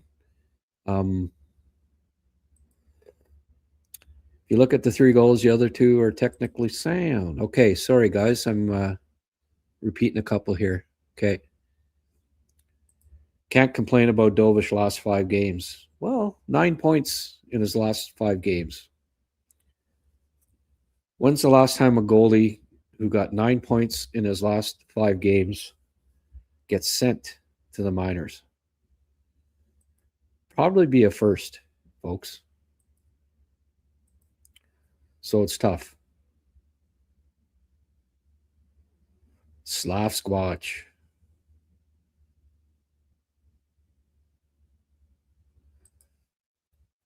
I was confused why Dobson was on the ice. The power play 5 seconds later, I was looking stupid. And did you see somebody talking to? They said something to Cole or to Lane right then too. Eh? See, Lane,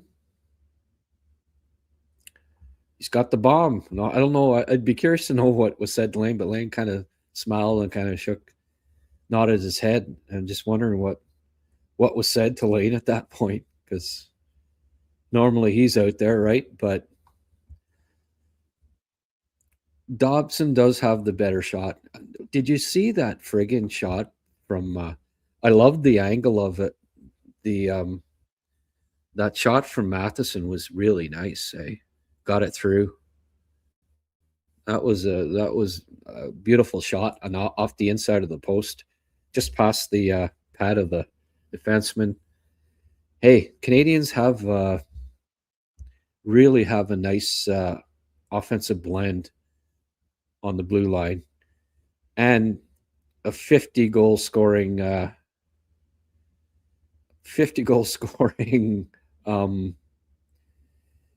defenseman on the way in Pickford, and a top 5 pick in Reinbacher. So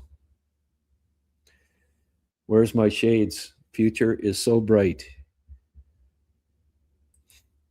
The culture for the Habs has changed a lot in the last couple of years. I know why.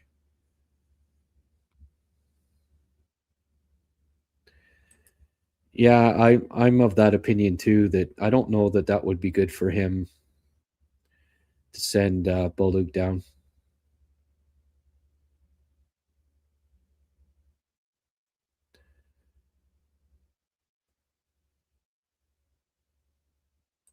Germain Benoit, sorry, Brian. Let's hit the like button, everybody. Absolutely. Bolduc had 55 and 50 goals, respectively, in his last 2 years in junior. Doesn't always translate, but give him a little more time. Well, he's 22. Keep bringing up. Rome wasn't built in a day, as they say.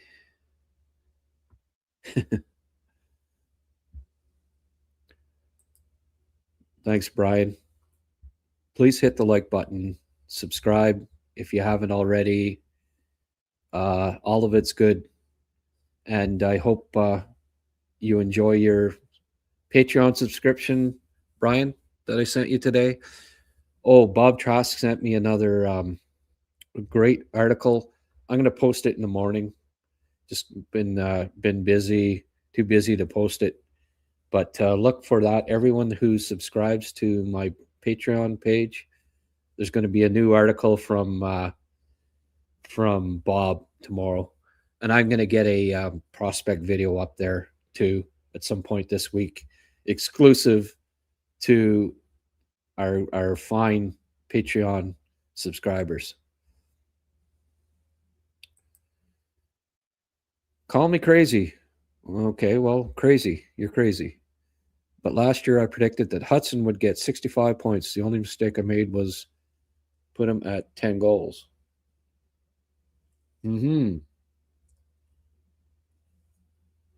Well, if you go back and look at, I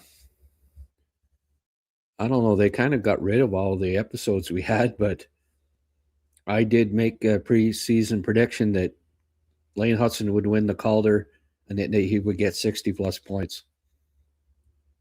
I had a scouting friend of mine get back to me and say, you realize only 8 defensemen in history have got more than 60 points as a rookie? And I said, yeah. Well, make it 9. It's going to be 9. Oh, okay.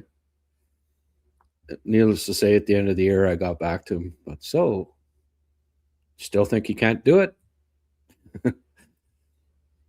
He didn't. He couldn't say too much about it.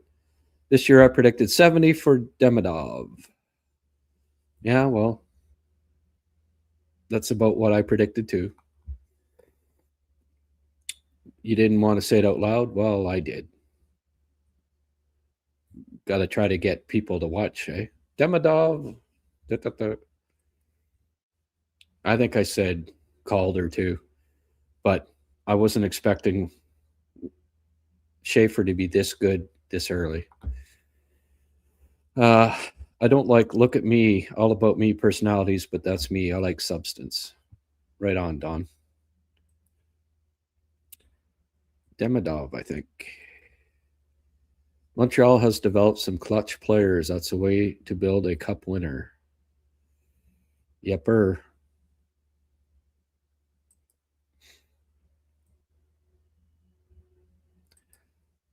Donnie might not like that I'm mentioning that I predicted that Lane would get as many points as he did and Demidov would be, but anyway, hey, once in a while I have to toot my own horn, I guess. Because there's lots of predictions I make that aren't true. And I certainly am not averse to mentioning those either. Elias Pettersson, I ranked him 15th in his draft year.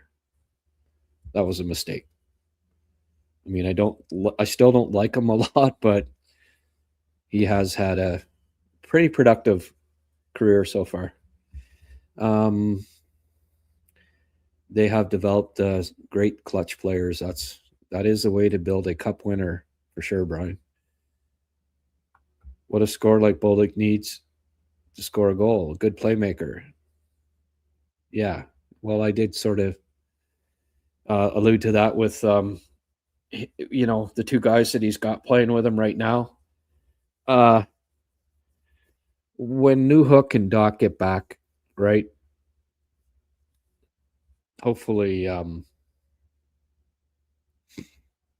well, at this point, it may mean that, but when Doc gets back, which will be fairly soon, I think,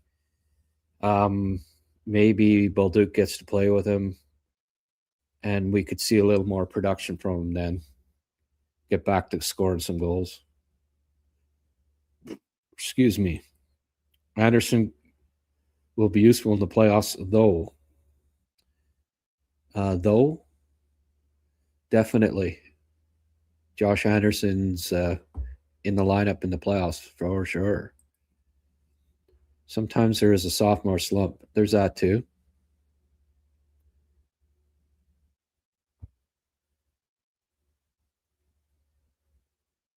Don't forget your sponsor, Grant. And you guys hit the like button. Yeah. Yepper. You know what? I haven't mentioned our sponsor yet, have I? And it is getting, although we haven't lost any folks yet, I will Logs End, www.logsend.com. Logs End recovers 200-year-old timber, hand retrieved by divers from the Ottawa River.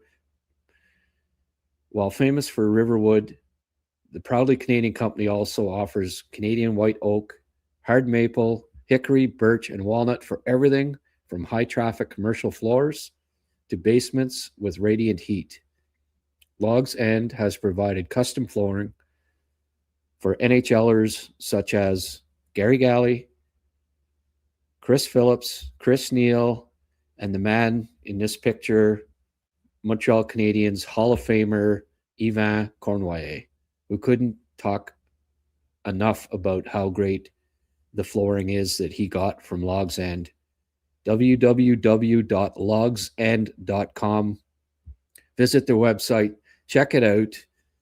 Haven't heard anybody say that they've done that yet. I'd like to hear a couple of comments in here from people saying, yeah, I checked out their website and I like their stuff. I got a quote. All of that would be great for me. So if you are even thinking about doing it, get in touch with them. Tell them that I sent you. And Rob, the president, Rob Black, will look after you. Big hockey guy, by the way. Couple of 4-point matches coming up. Buffalo a couple of times. Yeah, that'll be big. The galley talk is obvious. However, tonight it was honestly the most difficult to watch. Yeah, he doesn't seem to have much gas after the initial burst, eh?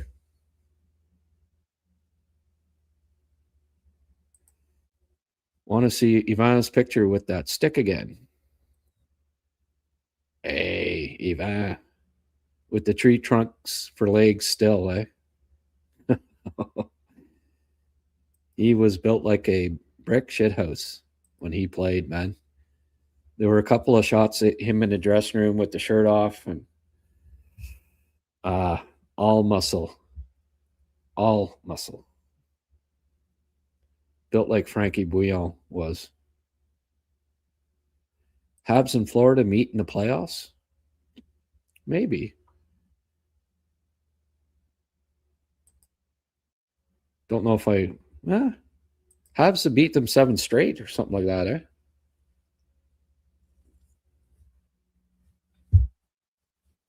It's after midnight, folks. Anybody turning into a pumpkin? I'm good for a little while longer here.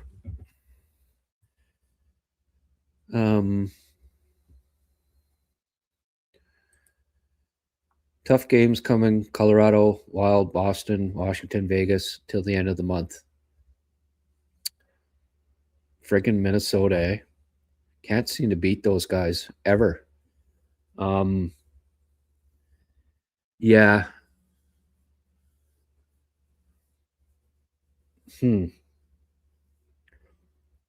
Well, we'll see. At least the games against Colorado and Vegas presumably are in Montreal, right? Because they already played. They already played in Vegas and Colorado. Well, we'll see. Braden Point injury didn't look good tonight. Might be out for Olympics. Oh, yeah?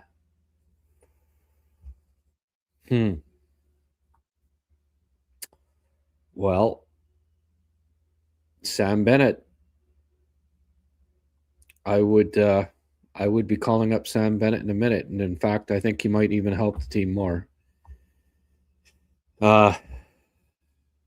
This is a lineup where, an injury, you replace a player like Braden Point with another guy that could even help the team more. That's how deep they are.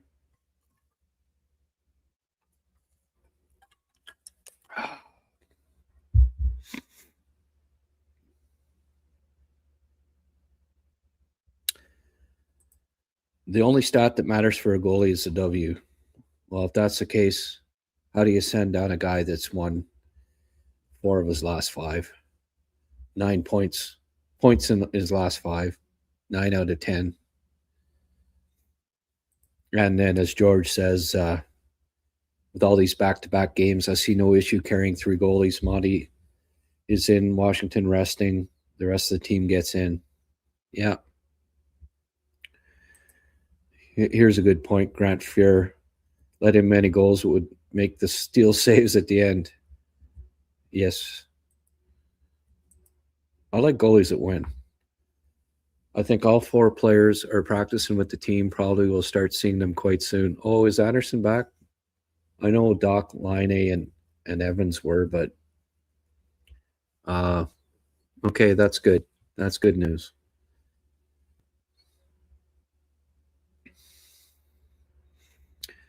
The rest of the team gets in at 4 a.m. Okay. Extend my beard? I don't know.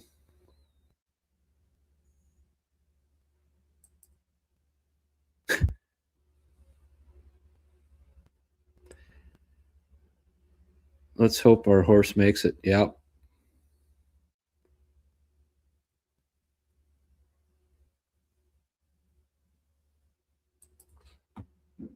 Lane got snubbed for sure by Team USA.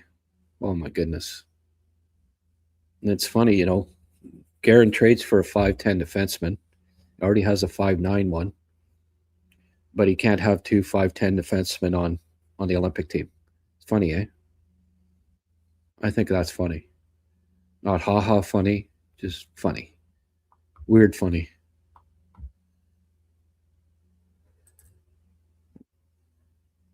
Brother BKL Sport Entertainment Show. Not sure what that is, but shout out to everyone in the chat, including Recruits HabsCast. Keep up the good work on the channel. Appreciate it. And shout out from the South Bronx. Brother BKL Contreras, a.k.a. Sport Entertainment Guy. Thank you. Thank you, my brother. I appreciate the shout out.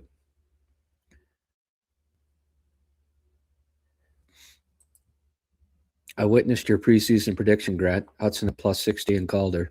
Validated. Yeah. Yeah.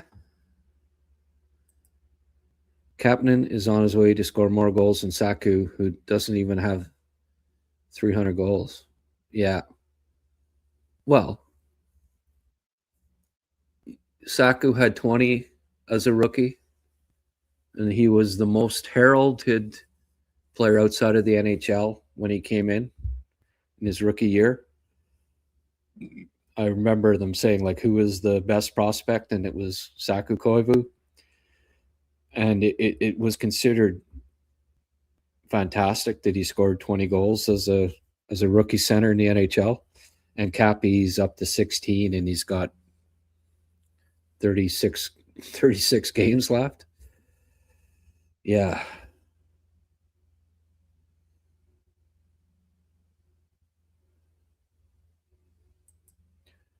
You shoot straight. Love this community, Grant. Thanks, Don.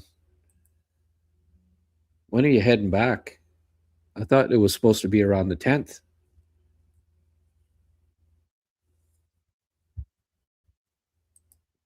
Why not send Fowler, and hopefully Monty will continue to get his game back and Dovish will get more playing time. I guess I'm going against the prevailing opinion. It's just my gut feeling. Yeah. Well, it's hard to send Fowler back too.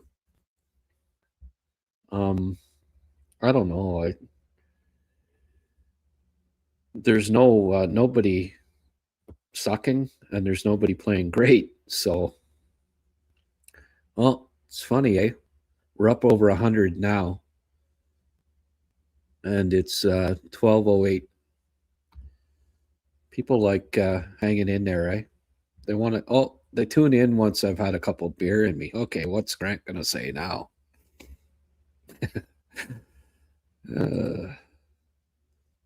Before he was signed, a lot of people wanted to give a lot for McTavish. Well, he has 11 goals, 28 points at $7 million. Cappy has 16 and 27 at $925. Yeah.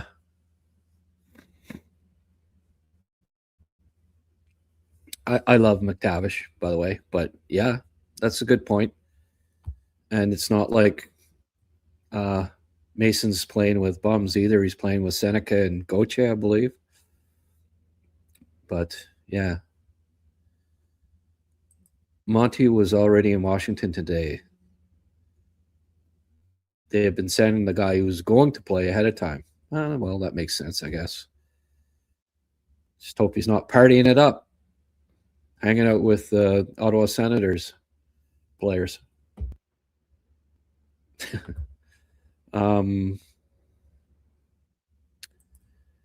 Brian got his subscription. Good. Maybe the goalie situation for Team Canada isn't as good as the other players' situation. No, but just need one of them to step up. They're all capable of it. I'm not that concerned about the goaltending. Out of three of them, they're all having good years. One of them, none of the teams they play for are as good as the team that'll be in front of them. So I'm confident they'll be okay. Anderson and Evans were in regular jerseys. Okay, so they are close. I would assume that, yeah, Andy and Evans are close. Good.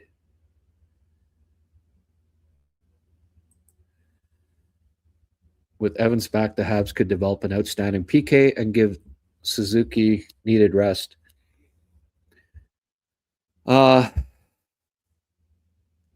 Susie hasn't been playing that much. Did he even play on the PK tonight? I know that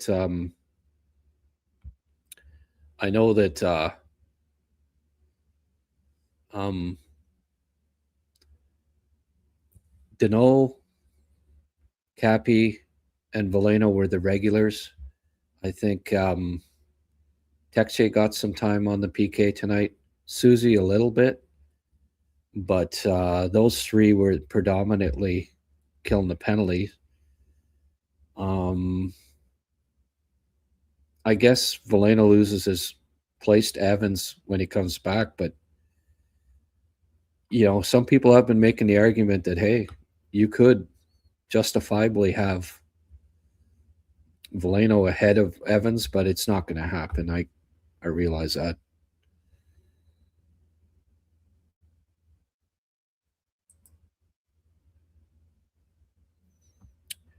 Okay, Demi. So Demi wasn't out for the start. Texe was. I guess they were just keeping the first line together, and then they were saying, okay, Demi and Cappy stay together on the power play with Hutson. I would have liked to seen this second power play.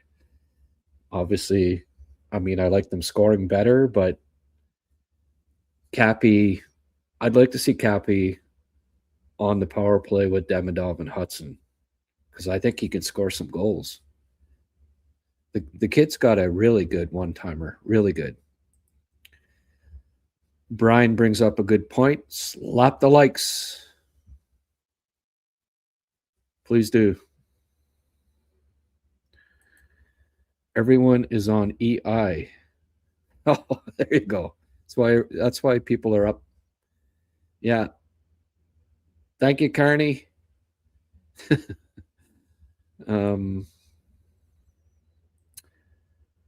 This Thursday, the 14th, be in contact. Okay, good. So, Grant, what do you see as a realistic timeline for a guy like Pickford? Well, Bear, or is it Joey? It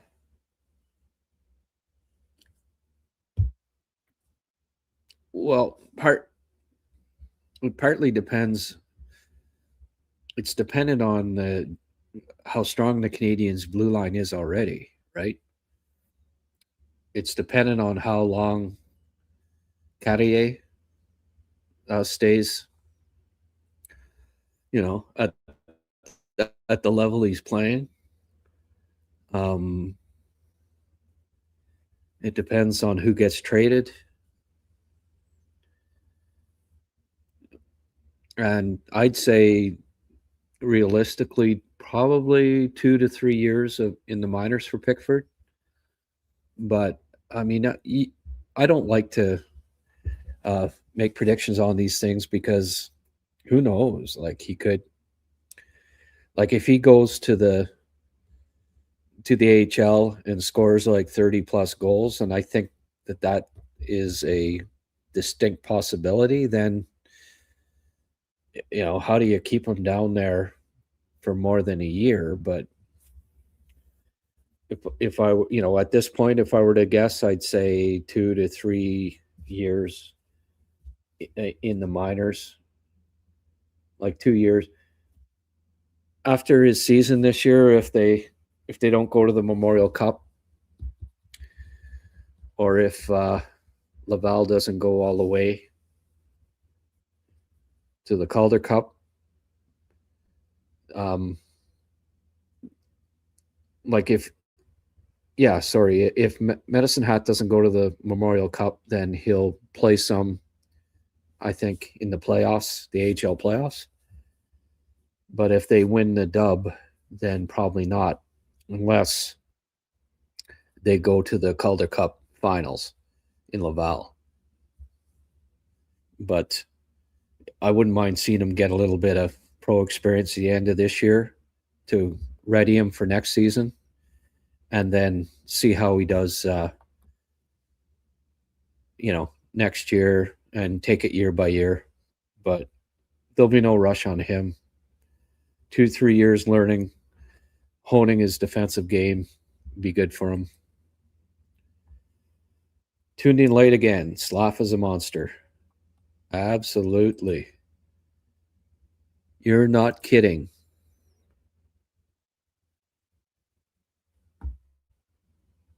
And I said as much in my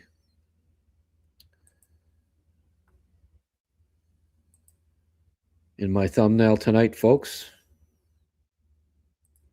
In case you didn't see it. No kidding around.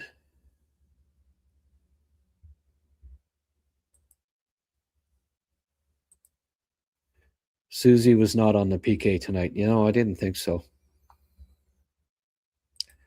We Easterners are tough and can stay up late.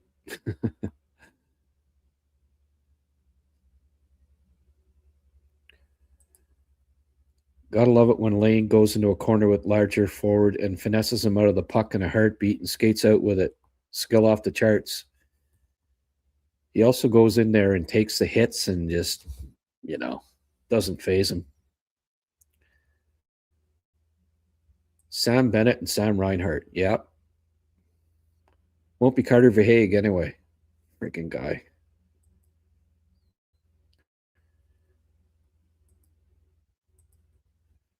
Do you think the Habs should target Lafreniere? Lafreniere? No, I don't. I don't think they need that in the locker room.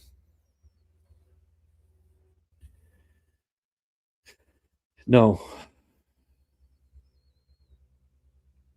Not a hard worker. Off the ice issues. Where he's just, no. Nope.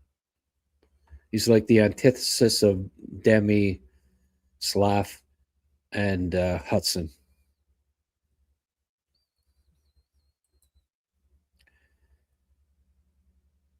Slav has best hands, best vision, best passer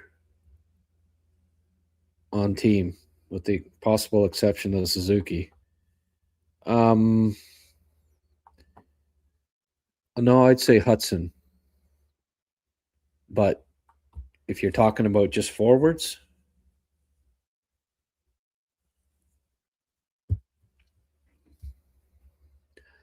Demi's got the best hands. I'd have Demi in that conversation too. Vision. But Slav, all those things are underrated on Slav by most people. Obviously not by you, Murray. You got a good eye. Rangers aren't dealing with Montreal. Probably not. Matthews is the worst pick for the U.S. Olympic team. As a Canadian, I'm happy about that. Yeah. You know what, though? Was he not the captain of the friggin' Four Nations? Watch him be the captain again. Wouldn't that be something?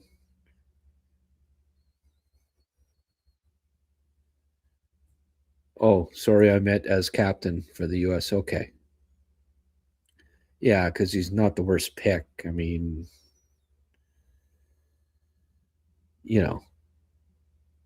Hart Trophy winner from a couple of years ago is going to be on the team. But yeah, I agree. I would not put the I would not have the C on him. You're doing a great job, Grant. Guests were great too. Thank you. Well, folks, almost out of beer here. I'm caught right up. Do I shut her down now, or do you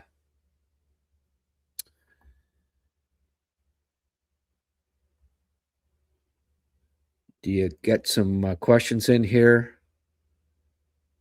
We haven't had been almost an hour since we had a donation. 11:40. That's 40 minutes ago. People aren't talking. There's 100 people on here. I might have to pack her in here. Francois, you packing it in too? All right. Well, always a pleasure having you on board, Francois. You don't miss too many of these, do you? Oh, we're starting to get a couple of questions in here. Maybe I missed it, but who would your target be at trade deadline? I don't know. I don't really watch enough of the other NHL teams. Between doing my HabsCast, following Habs prospects in the draft,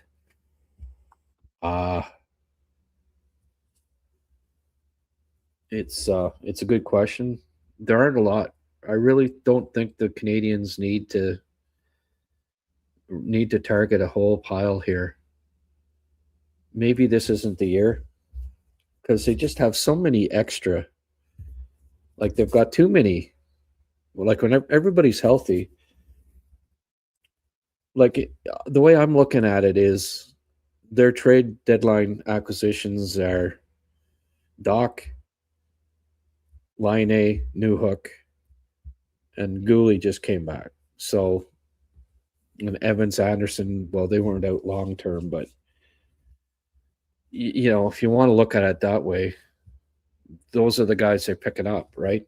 And they just got Deneau, so they don't need that center. They got him.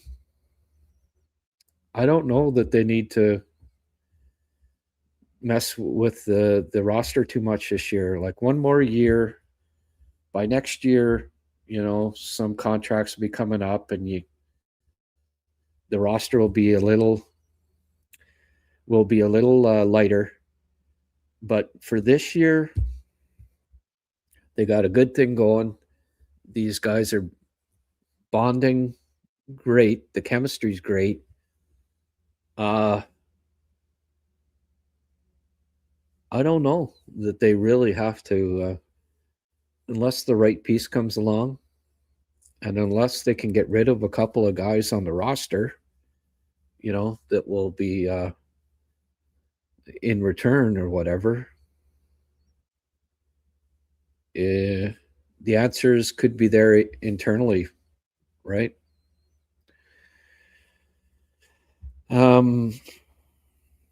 How is Florian doing on the Rocket? He's playing better right now. I haven't minded his game lately. I like what I've seen from Thorpe too. And again, I haven't been seeing enough Laval games to be definitive on that, but and Davidson's picking up right where he left off too, starting to produce again.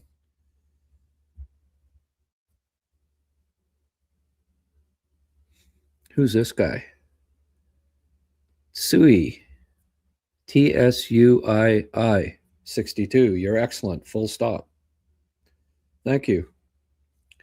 Don't be shy to comment on here, folks. And I really appreciate that from a new, I sometimes forget, hey, there's people watching that don't say too much, right? It's not just all the regulars on here. There was somebody on yesterday that was commenting through X. I don't know how exactly how he did that, but everybody else is commenting tonight, at least, is commenting on YouTube.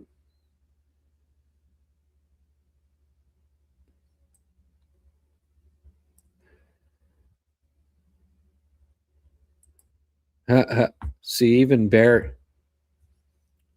Hey, Brian, see, this guy's in Calgary and he's already calling it a night. It's only 10:25. People got to work, eh? All right. Hey, I'm glad I could keep you entertained in Calgary tonight there, Bear and Joey. Have yourself a good night. So I'm at a crossroad here, folks. Do I go get another beer? Hang in here for a little longer? I haven't seen anything from Mark for a while. Is Mark still with us? Been kind of quiet tonight. He was here earlier. Do I go get another beer? Stay on for another half hour or so, or should I pack it in? I'll let you guys decide. Because I'm caught right up here. And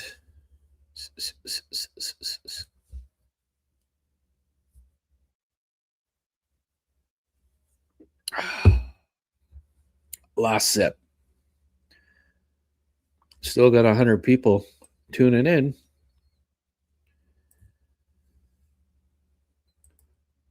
Go, Grant, go.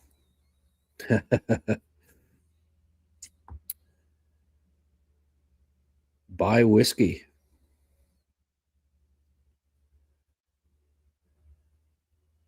Drum dude, yes. Get the heck to sleep, my friend. I don't know why you're not in early and leave early instead of always seeming to come around late.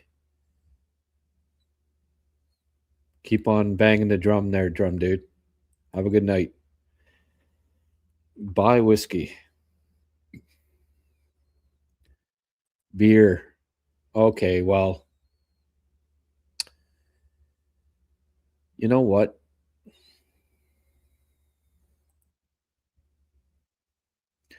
I'll see you in 1 minute.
Hey, Eva. Cheers, folks.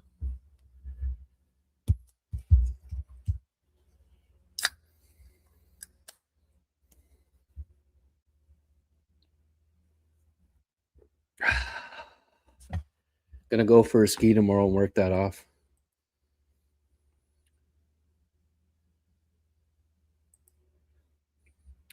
The thing about your podcast is you're doing a good job of walking the line between fan and analyst. Thanks, Ken.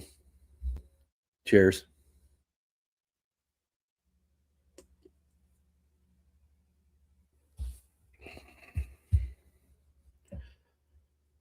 I get a little riled up every now and then, but it's the Irish in me.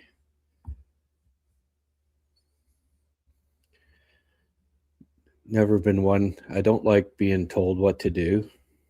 That's one thing, kind of riles me. Sheldon found that out the other day.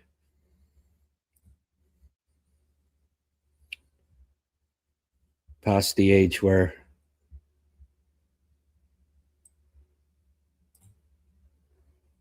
well, actually, I've been like that most of my life.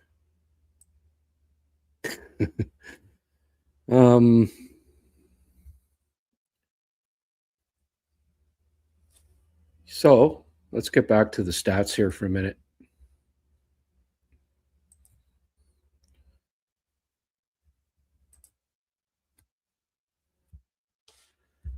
I thought Mike Matheson had a really strong game today.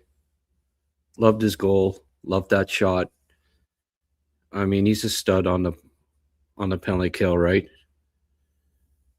Thankfully, tonight they only had to kill off 2. But even with that, he's out for 253. Cappy, 2.5 minutes on the PK tonight. As mentioned, Susie wasn't on the PK. Caden, $144 on the PK. Dano, 207. You got to love the rookie goal scorer in the entire NHL. Played more than any other forward. Like the rookie center played more on the PK than any other forward, right?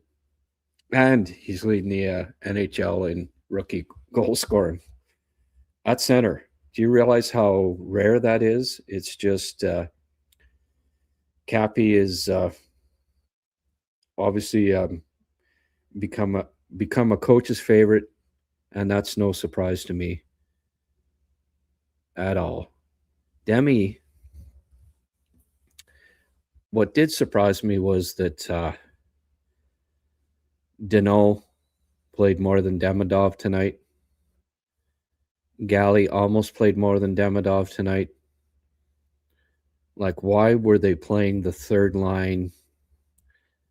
You know, it was clearly obvious that the Kapanen line was rock and rolling, and they still matched the other. The bottom 2 lines played almost as much, and certainly the third line did. And I didn't quite get it because the as far as I was concerned, they were the line that was going to make the difference, and in the third period they did, despite only playing basically the same amount of ice time as Gallagher, Bolduc, and Danault. But what do you know? What do you know? They ended up pulling out for them, really. It was the thank you to the Kapanen line. First and foremost. Colorado and Toronto 3-3 with only a few minutes remaining in the third period. Thank you for that update. It looks like it's actually headed to overtime. So Toronto picked up at least a point against Colorado in Colorado. Don't look now, folks, but the Leafs are starting to roll. Don't think I like that too much. Easton Cowan, Matthews. Yeah, friggin' Matthews starting to score, eh? Makar McKinnon. Nathan McKinnon with 3 more points. Gotta love Nathan McKinnon. I hope he keeps that going in the Olympics. That's for sure.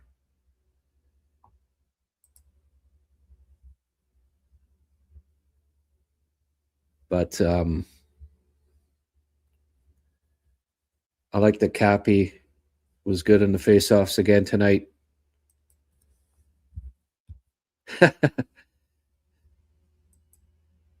Yeah, I guess not, eh? we can stay up late. Although I've met a few Westerners that can hold their own. It's fair to say.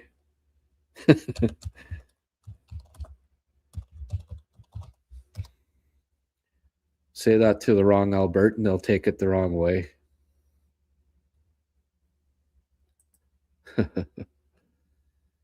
Just curious.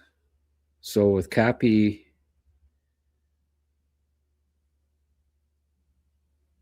$46.5, yeah. So good night in the face-off circle brings it up closer to 47 again.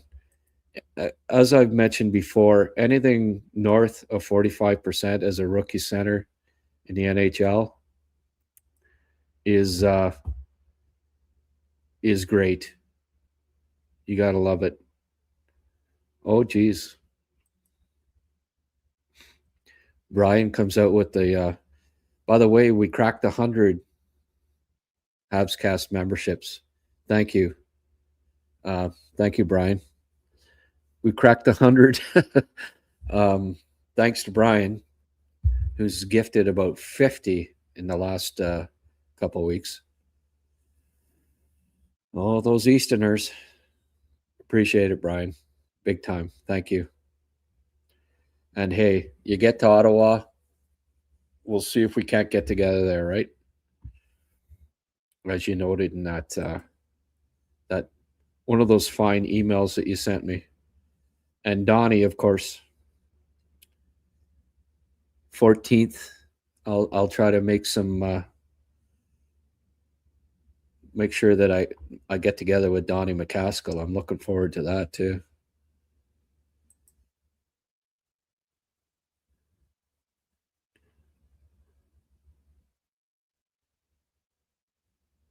Hope this helps with your next beer.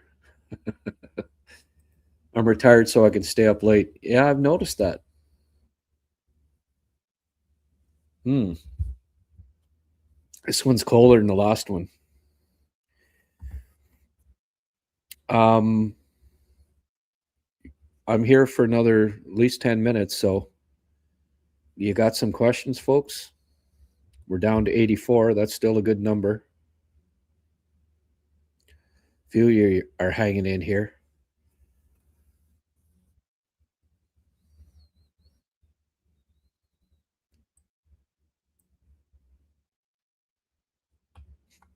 So the Caps without Tommy Wilson, that's good news. He tends to run roughshod there. With Goalie back, no Wilson, and with Goalie back, I wish Anderson was ready. I guess probably not, right? It'd be nice to have Josh in the lineup tomorrow night, if that was at all possible. But it won't be easy going into Washington. Ovi seems to find a way to score against the frickin' Habs all the time, doesn't he? The man is just a machine. And I don't know that they're going to win that game, but we'll see. This team, they've got the horses now. They've got the offense. What I'd like to see is another. Slav wasn't bad against Washington last year. Demi, I thought was a big ask for him, right? Step into the NHL playoffs, play against a big physical team with just a couple of regular season games under your belt and be expected to prosper. He struggled, but it's not last spring. He's got 50 games since then, almost, counting preseason, 50 games. And, coming off of that great game tonight, I thought Demi should have been the first star, in my opinion. He's got third star, but best player on the ice, I think, last night. And let's hope he can build off it and we can see more of it. You know, Kucherov puts up crazy assist numbers, and I can really see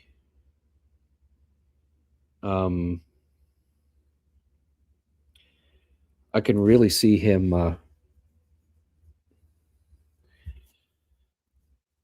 70 assist plus. What's the Habs record? That's it. Pete Mahovlich, I think 82 assists is the record. Oh, Toronto won 4-3. There you go. So 1 point closer, right? The standings just get tighter and tighter, folks. Colorado, like in their last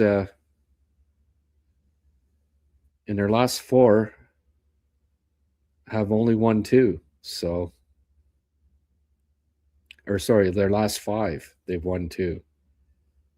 So all of a sudden, a team that couldn't lose is coming back down to earth a little bit here, folks. But now Toronto with the win, 53 points, move up to 6th in the standings in the East, and 5 behind the Habs. With a game in hand. So as usual, those big games, right, down the stretch against Toronto.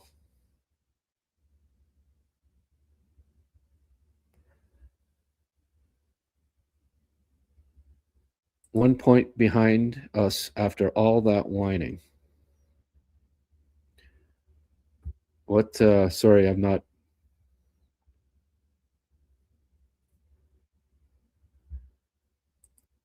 Trent Miner in net. I expect nothing less. There you go.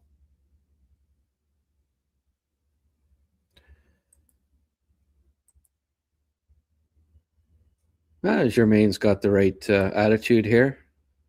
Brian, let's aim high and not worry about who's behind us in the standings. Yeah. Yeah, okay. Yeah, no, they're 5. Yeah, they're 5 back. But yeah, fans have really been whining, eh? George, is Cappy really this good?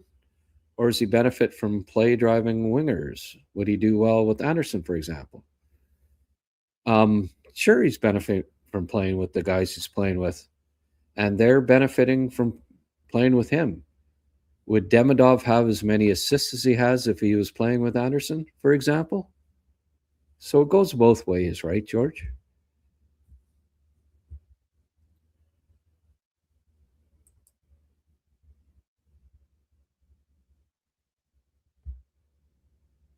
Like, I don't know why. Like, okay. Did Patrice Bergeron benefit from playing with Brad Marchand and David Pastrnak? Yeah. But did they benefit from playing with him? Yes. So, like, why is that even something that you know? And I keep seeing it brought up a lot. Like, well, yeah, but would he be as good with? Well, you know, would Mike Bossy been as good if he? Would Brian Trottier have been as good if he didn't play with Mike Bossy? You know, like you can ask that about any player that plays on a good line. The reason he's on a good line is because he's a good freaking hockey player. The reason why he's not playing with Anderson is because Anderson's not a playmaker and Kapanen's a goal scorer. So, don't worry, be happy, I guess is all I can say.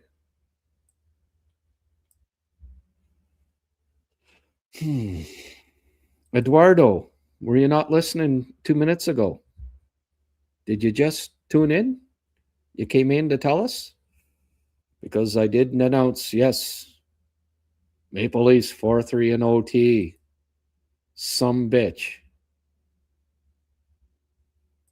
Oh, well, it happens. The big bad Maple Leafs, look out. Here they come. They're planning the parade route down Yonge Street again.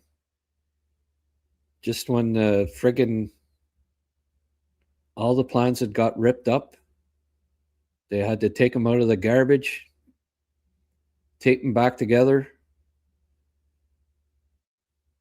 and they're back. The parade route's back in action. Good for them. You know what? I mean, part of me wants the Leafs. Bring on the Leafs. I'd like the Habs to play the Leafs in the first round. Can we get back Shea? Trade for Ben Sherratt. Bring back Ben Edmondson. Start those battles, between those guys and Matthews were classic. Down 3-1, and Craig Button, bless his soul. I like Craig a lot, but when it was 3-1 and he was asked about it, and they don't have a hope in hell of coming back in the series, and then the Habs won the last 3.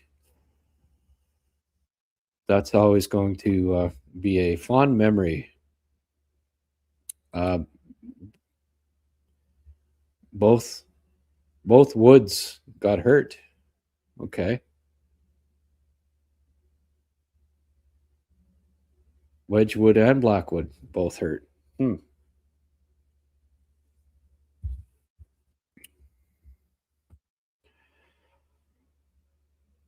Well, just like Montreal when the goaltending was struggling, right? No matter how good a team you are, if you're not getting the goaltending, bring you back down to earth.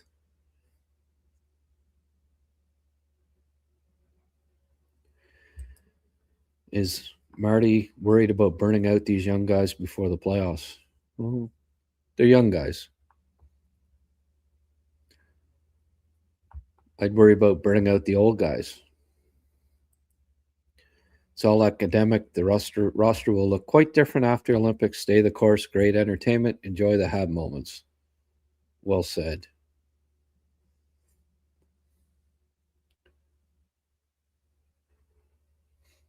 Did I receive the memberships? Just lost my card again.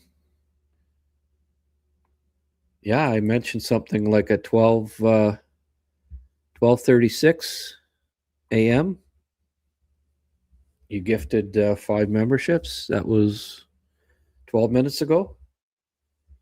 I mentioned something there, Ryan. No poker tonight? No, nobody's matching.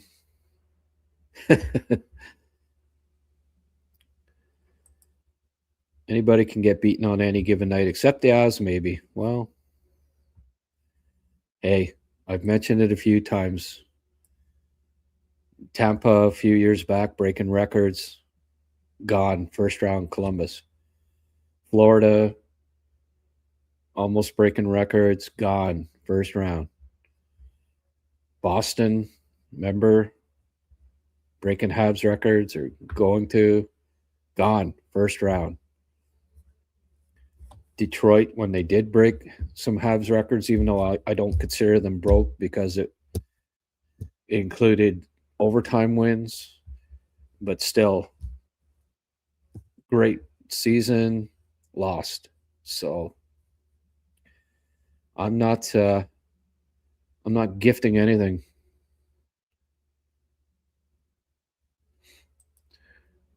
I agree that Demi should have been the first star. Okay, yeah. I thought maybe you meant first pick. Because Celebrini, What a player. He's got to be a serious consideration for the Hart. Okay.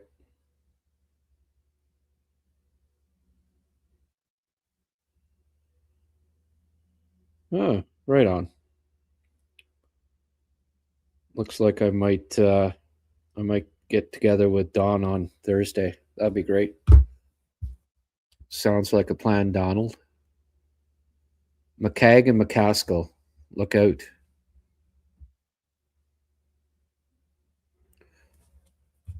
All right. We still got 94 people tuning in. Everybody too drunk to type or what?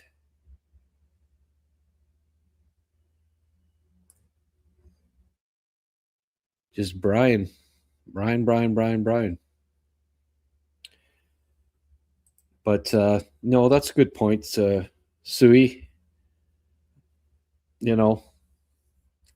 really the answers are internal. They could use another big defenseman. Well, bring up Reinbacher. They could use some more size in the, at forward. Well, Anderson and Doc are coming back.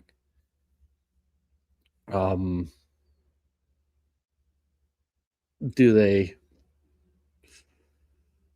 try to get a top six piece to play with? Well, Texier's not that bad, but Doc. I think Doc could play with Suzuki and Caulfield, and if not, well, Texier doesn't look that bad with those two. I don't know, playoff time, if that's not who I necessarily look at, but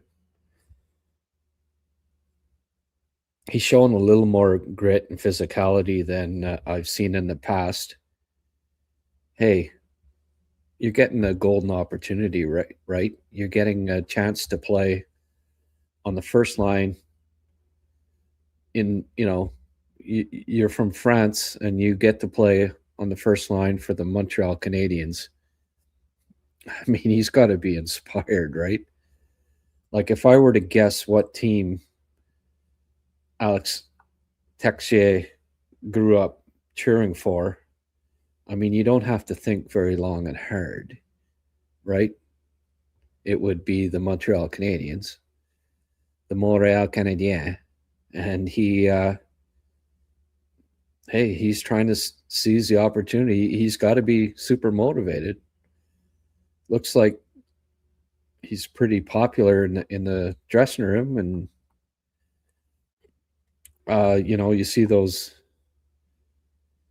I love the video of him trying to pass the Wolf's head off and say, keep it, after his after his second consecutive, well, he had the hat trick. So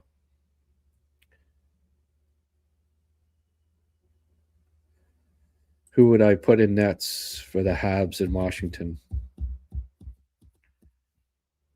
I guess you got three goalies. Rotate them right now. None of them are playing poorly. Rotate them. So Monty's next. Fowler the game after. Doby the game after that. I guess that's what you do.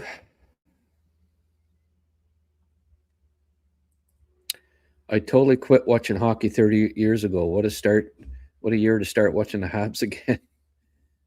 Hey, Pens man. That's a new name.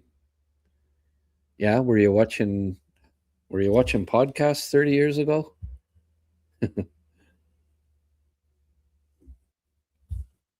Yeah. Yeah. So you don't, like, 30 years ago. It's not like, as I run into the odd fella, I haven't watched since the original 6. I stopped watching after the original 6 when they expanded from the original 6 to 12 teams. But Yeah. 30 years ago.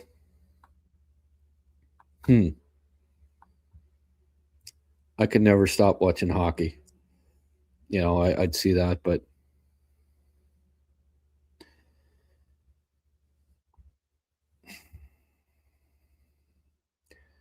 hockey is in my blood. That was a book. That was the name of the book by Johnny Busick. Remember reading that when I was a kid. I don't know anybody goes back far enough in the Canadian school system where you could order books. Remember in school, and you could order. You got this pamphlet in and order books, and they weren't, they were cheap, but I remember picking up Johnny Busick, Hockey is in My Blood. This is a pretty good read. Of course, Derek Sanderson, I've Got to Be Me. That was a controversial one. The Bruins in the early 70s were pretty popular, so these guys came out with books. My hope would be if they do make a trade, it's of the home run type, like maybe Robertson from Dallas. Yeah. Because he hasn't signed yet, Well, McTavish, remember when the Habs were just going to simply trade for McTavish because they needed a second-line center? And it's funny, the person that brought up the, Cappy outproducing McTavish at a seventh of the salary. Yeah. Cappy keeps this up, maybe his second contract will be a fairly decent one, right? And we'll have to worry about that. Does Cappy have one more year, I guess? At ELC? What a bargain, eh?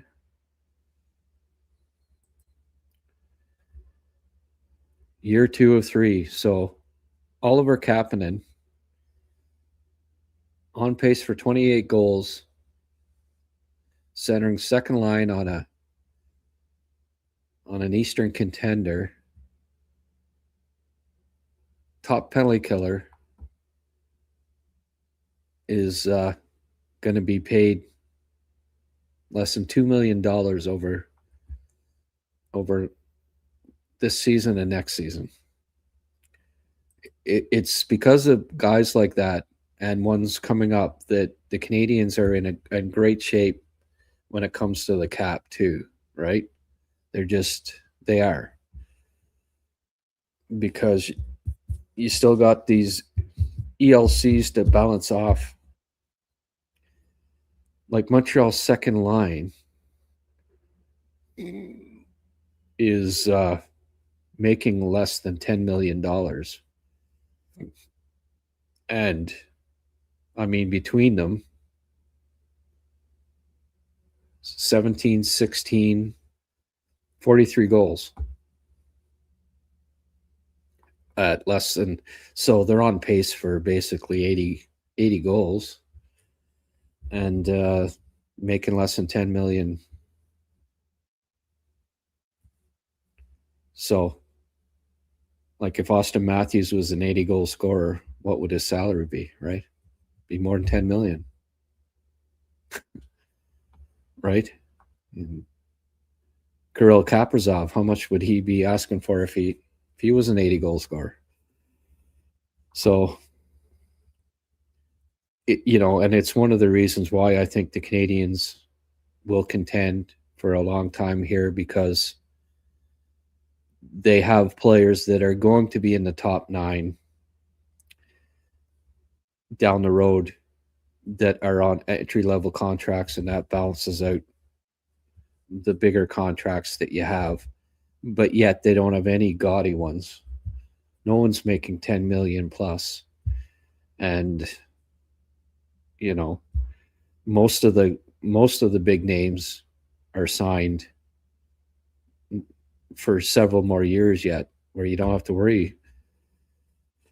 Like,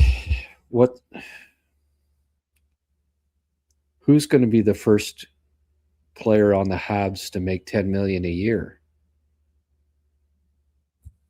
Well, is there going to be anybody over the next 2 years making $10 million? Like Susie's signed, Caulfield's signed, Slav is signed. The only possibility, like Hutson signed, right? Matheson signed, Dobson signed. The only possibility is that, I mean, if Demi next year scores like 100 points, then you have to sign him maybe to 8-year deal at 10 plus, but that's the only possibility over the next 3 years that I can think of, right? Someone else got a name. So, you know, as the cap keeps going up here,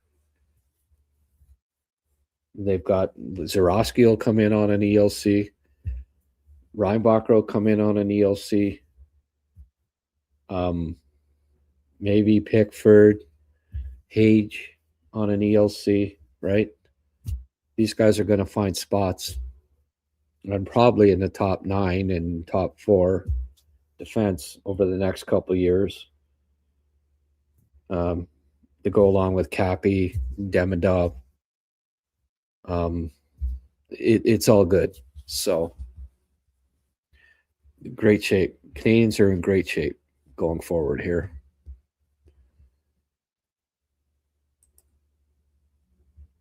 Brian saying they may still feel the loss of Marner later. Yeah. Oh, they're on a bit of a roll right now. They'll lose a few again. Once they start playing teams in the Atlantic again. Like, their record is not great in the Atlantic this year, I don't think, eh? So,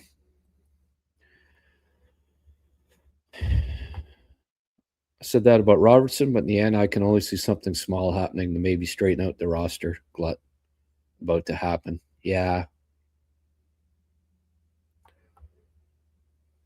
Yeah, I don't expect that Dallas will get rid of Robertson. Frig. Top 20 scorer in the league. Who traded, you know, young, in his prime. Don't see it. He'll get signed. It would be in Montreal's interest to sign Demi this offseason like they did with Hutson this year. Yeah. Can they? I guess maybe they can, eh? And it might be in their interest to do it with Oliver too. Sign him to an extension. What if Kapanen's like a 35-goal scorer? Only killing center next year. You don't think he could ask for a big contract? And I'm not saying that that's not a possibility either.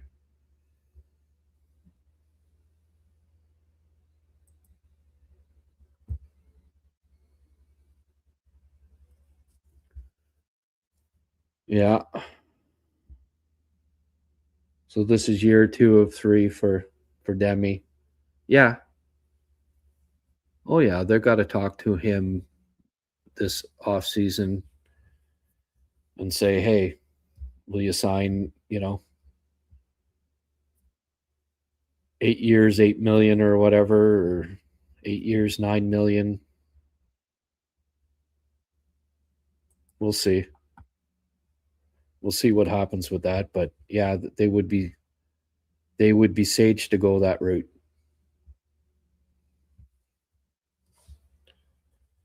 Okay, folks.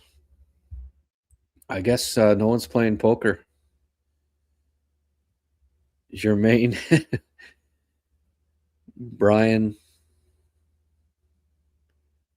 So in the last hour and 20 minutes, nobody's made any donations besides Brian once again gifting me some recruits memberships. So,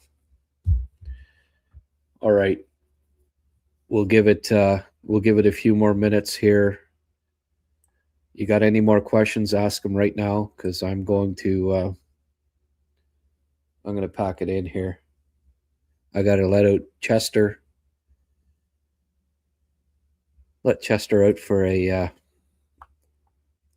little nature call before I go to bed, and do the same thing myself.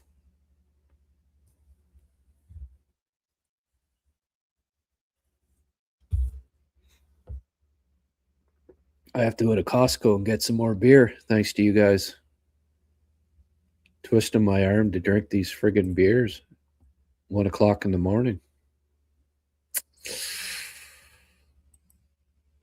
After this off season with the new CBA coming, signing bonuses, and the 8th year change. Yeah, that's right. It won't be 8 years. You're right. 7. Yeah. But Ken, you make a good point about try to get these guys signed, right? Hey, yeah. I mean, when's the last time the Habs lost to the Leafs in the playoffs, right? 67? It was sometime in the 60s. I know it wasn't after 67. So, yeah. Yep, might be time. All right, guys. Nature's calling here. Almost 3 hours. Appreciate the support as always. I'm going to run here. See you tomorrow night after the game. I think Blaine's going to be on board. And I'm with Ken. I hope neither of those teams makes the playoffs either, right? But, I mean, if you ask me, who would you prefer Montreal play? Toronto, Tampa, or Florida, or Boston or Toronto? I'd pick Boston or Toronto. So, all right, folks. That's it for tonight.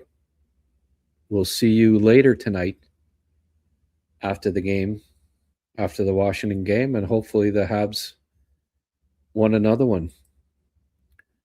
Pensman said a thumbs up. I can't really see it. Pella, Giant Skeleton, good night for you as well. Whichever jerseys look good against the Habs. Yeah, some of the Habs' best victories were against the big bad Bruins. Yeah, for sure, man. I mean, they only lost a couple times to the Bruins I've met them so many times. Beat their asses. Oh, it's a bye. Okay, Pens, man. Goodbye. So long. Farewell. Adieu. Good night until we meet again. Some people old enough to remember Wayne and Schuster. With that, I bid you adieu. Have a good night, and we'll see you hopefully.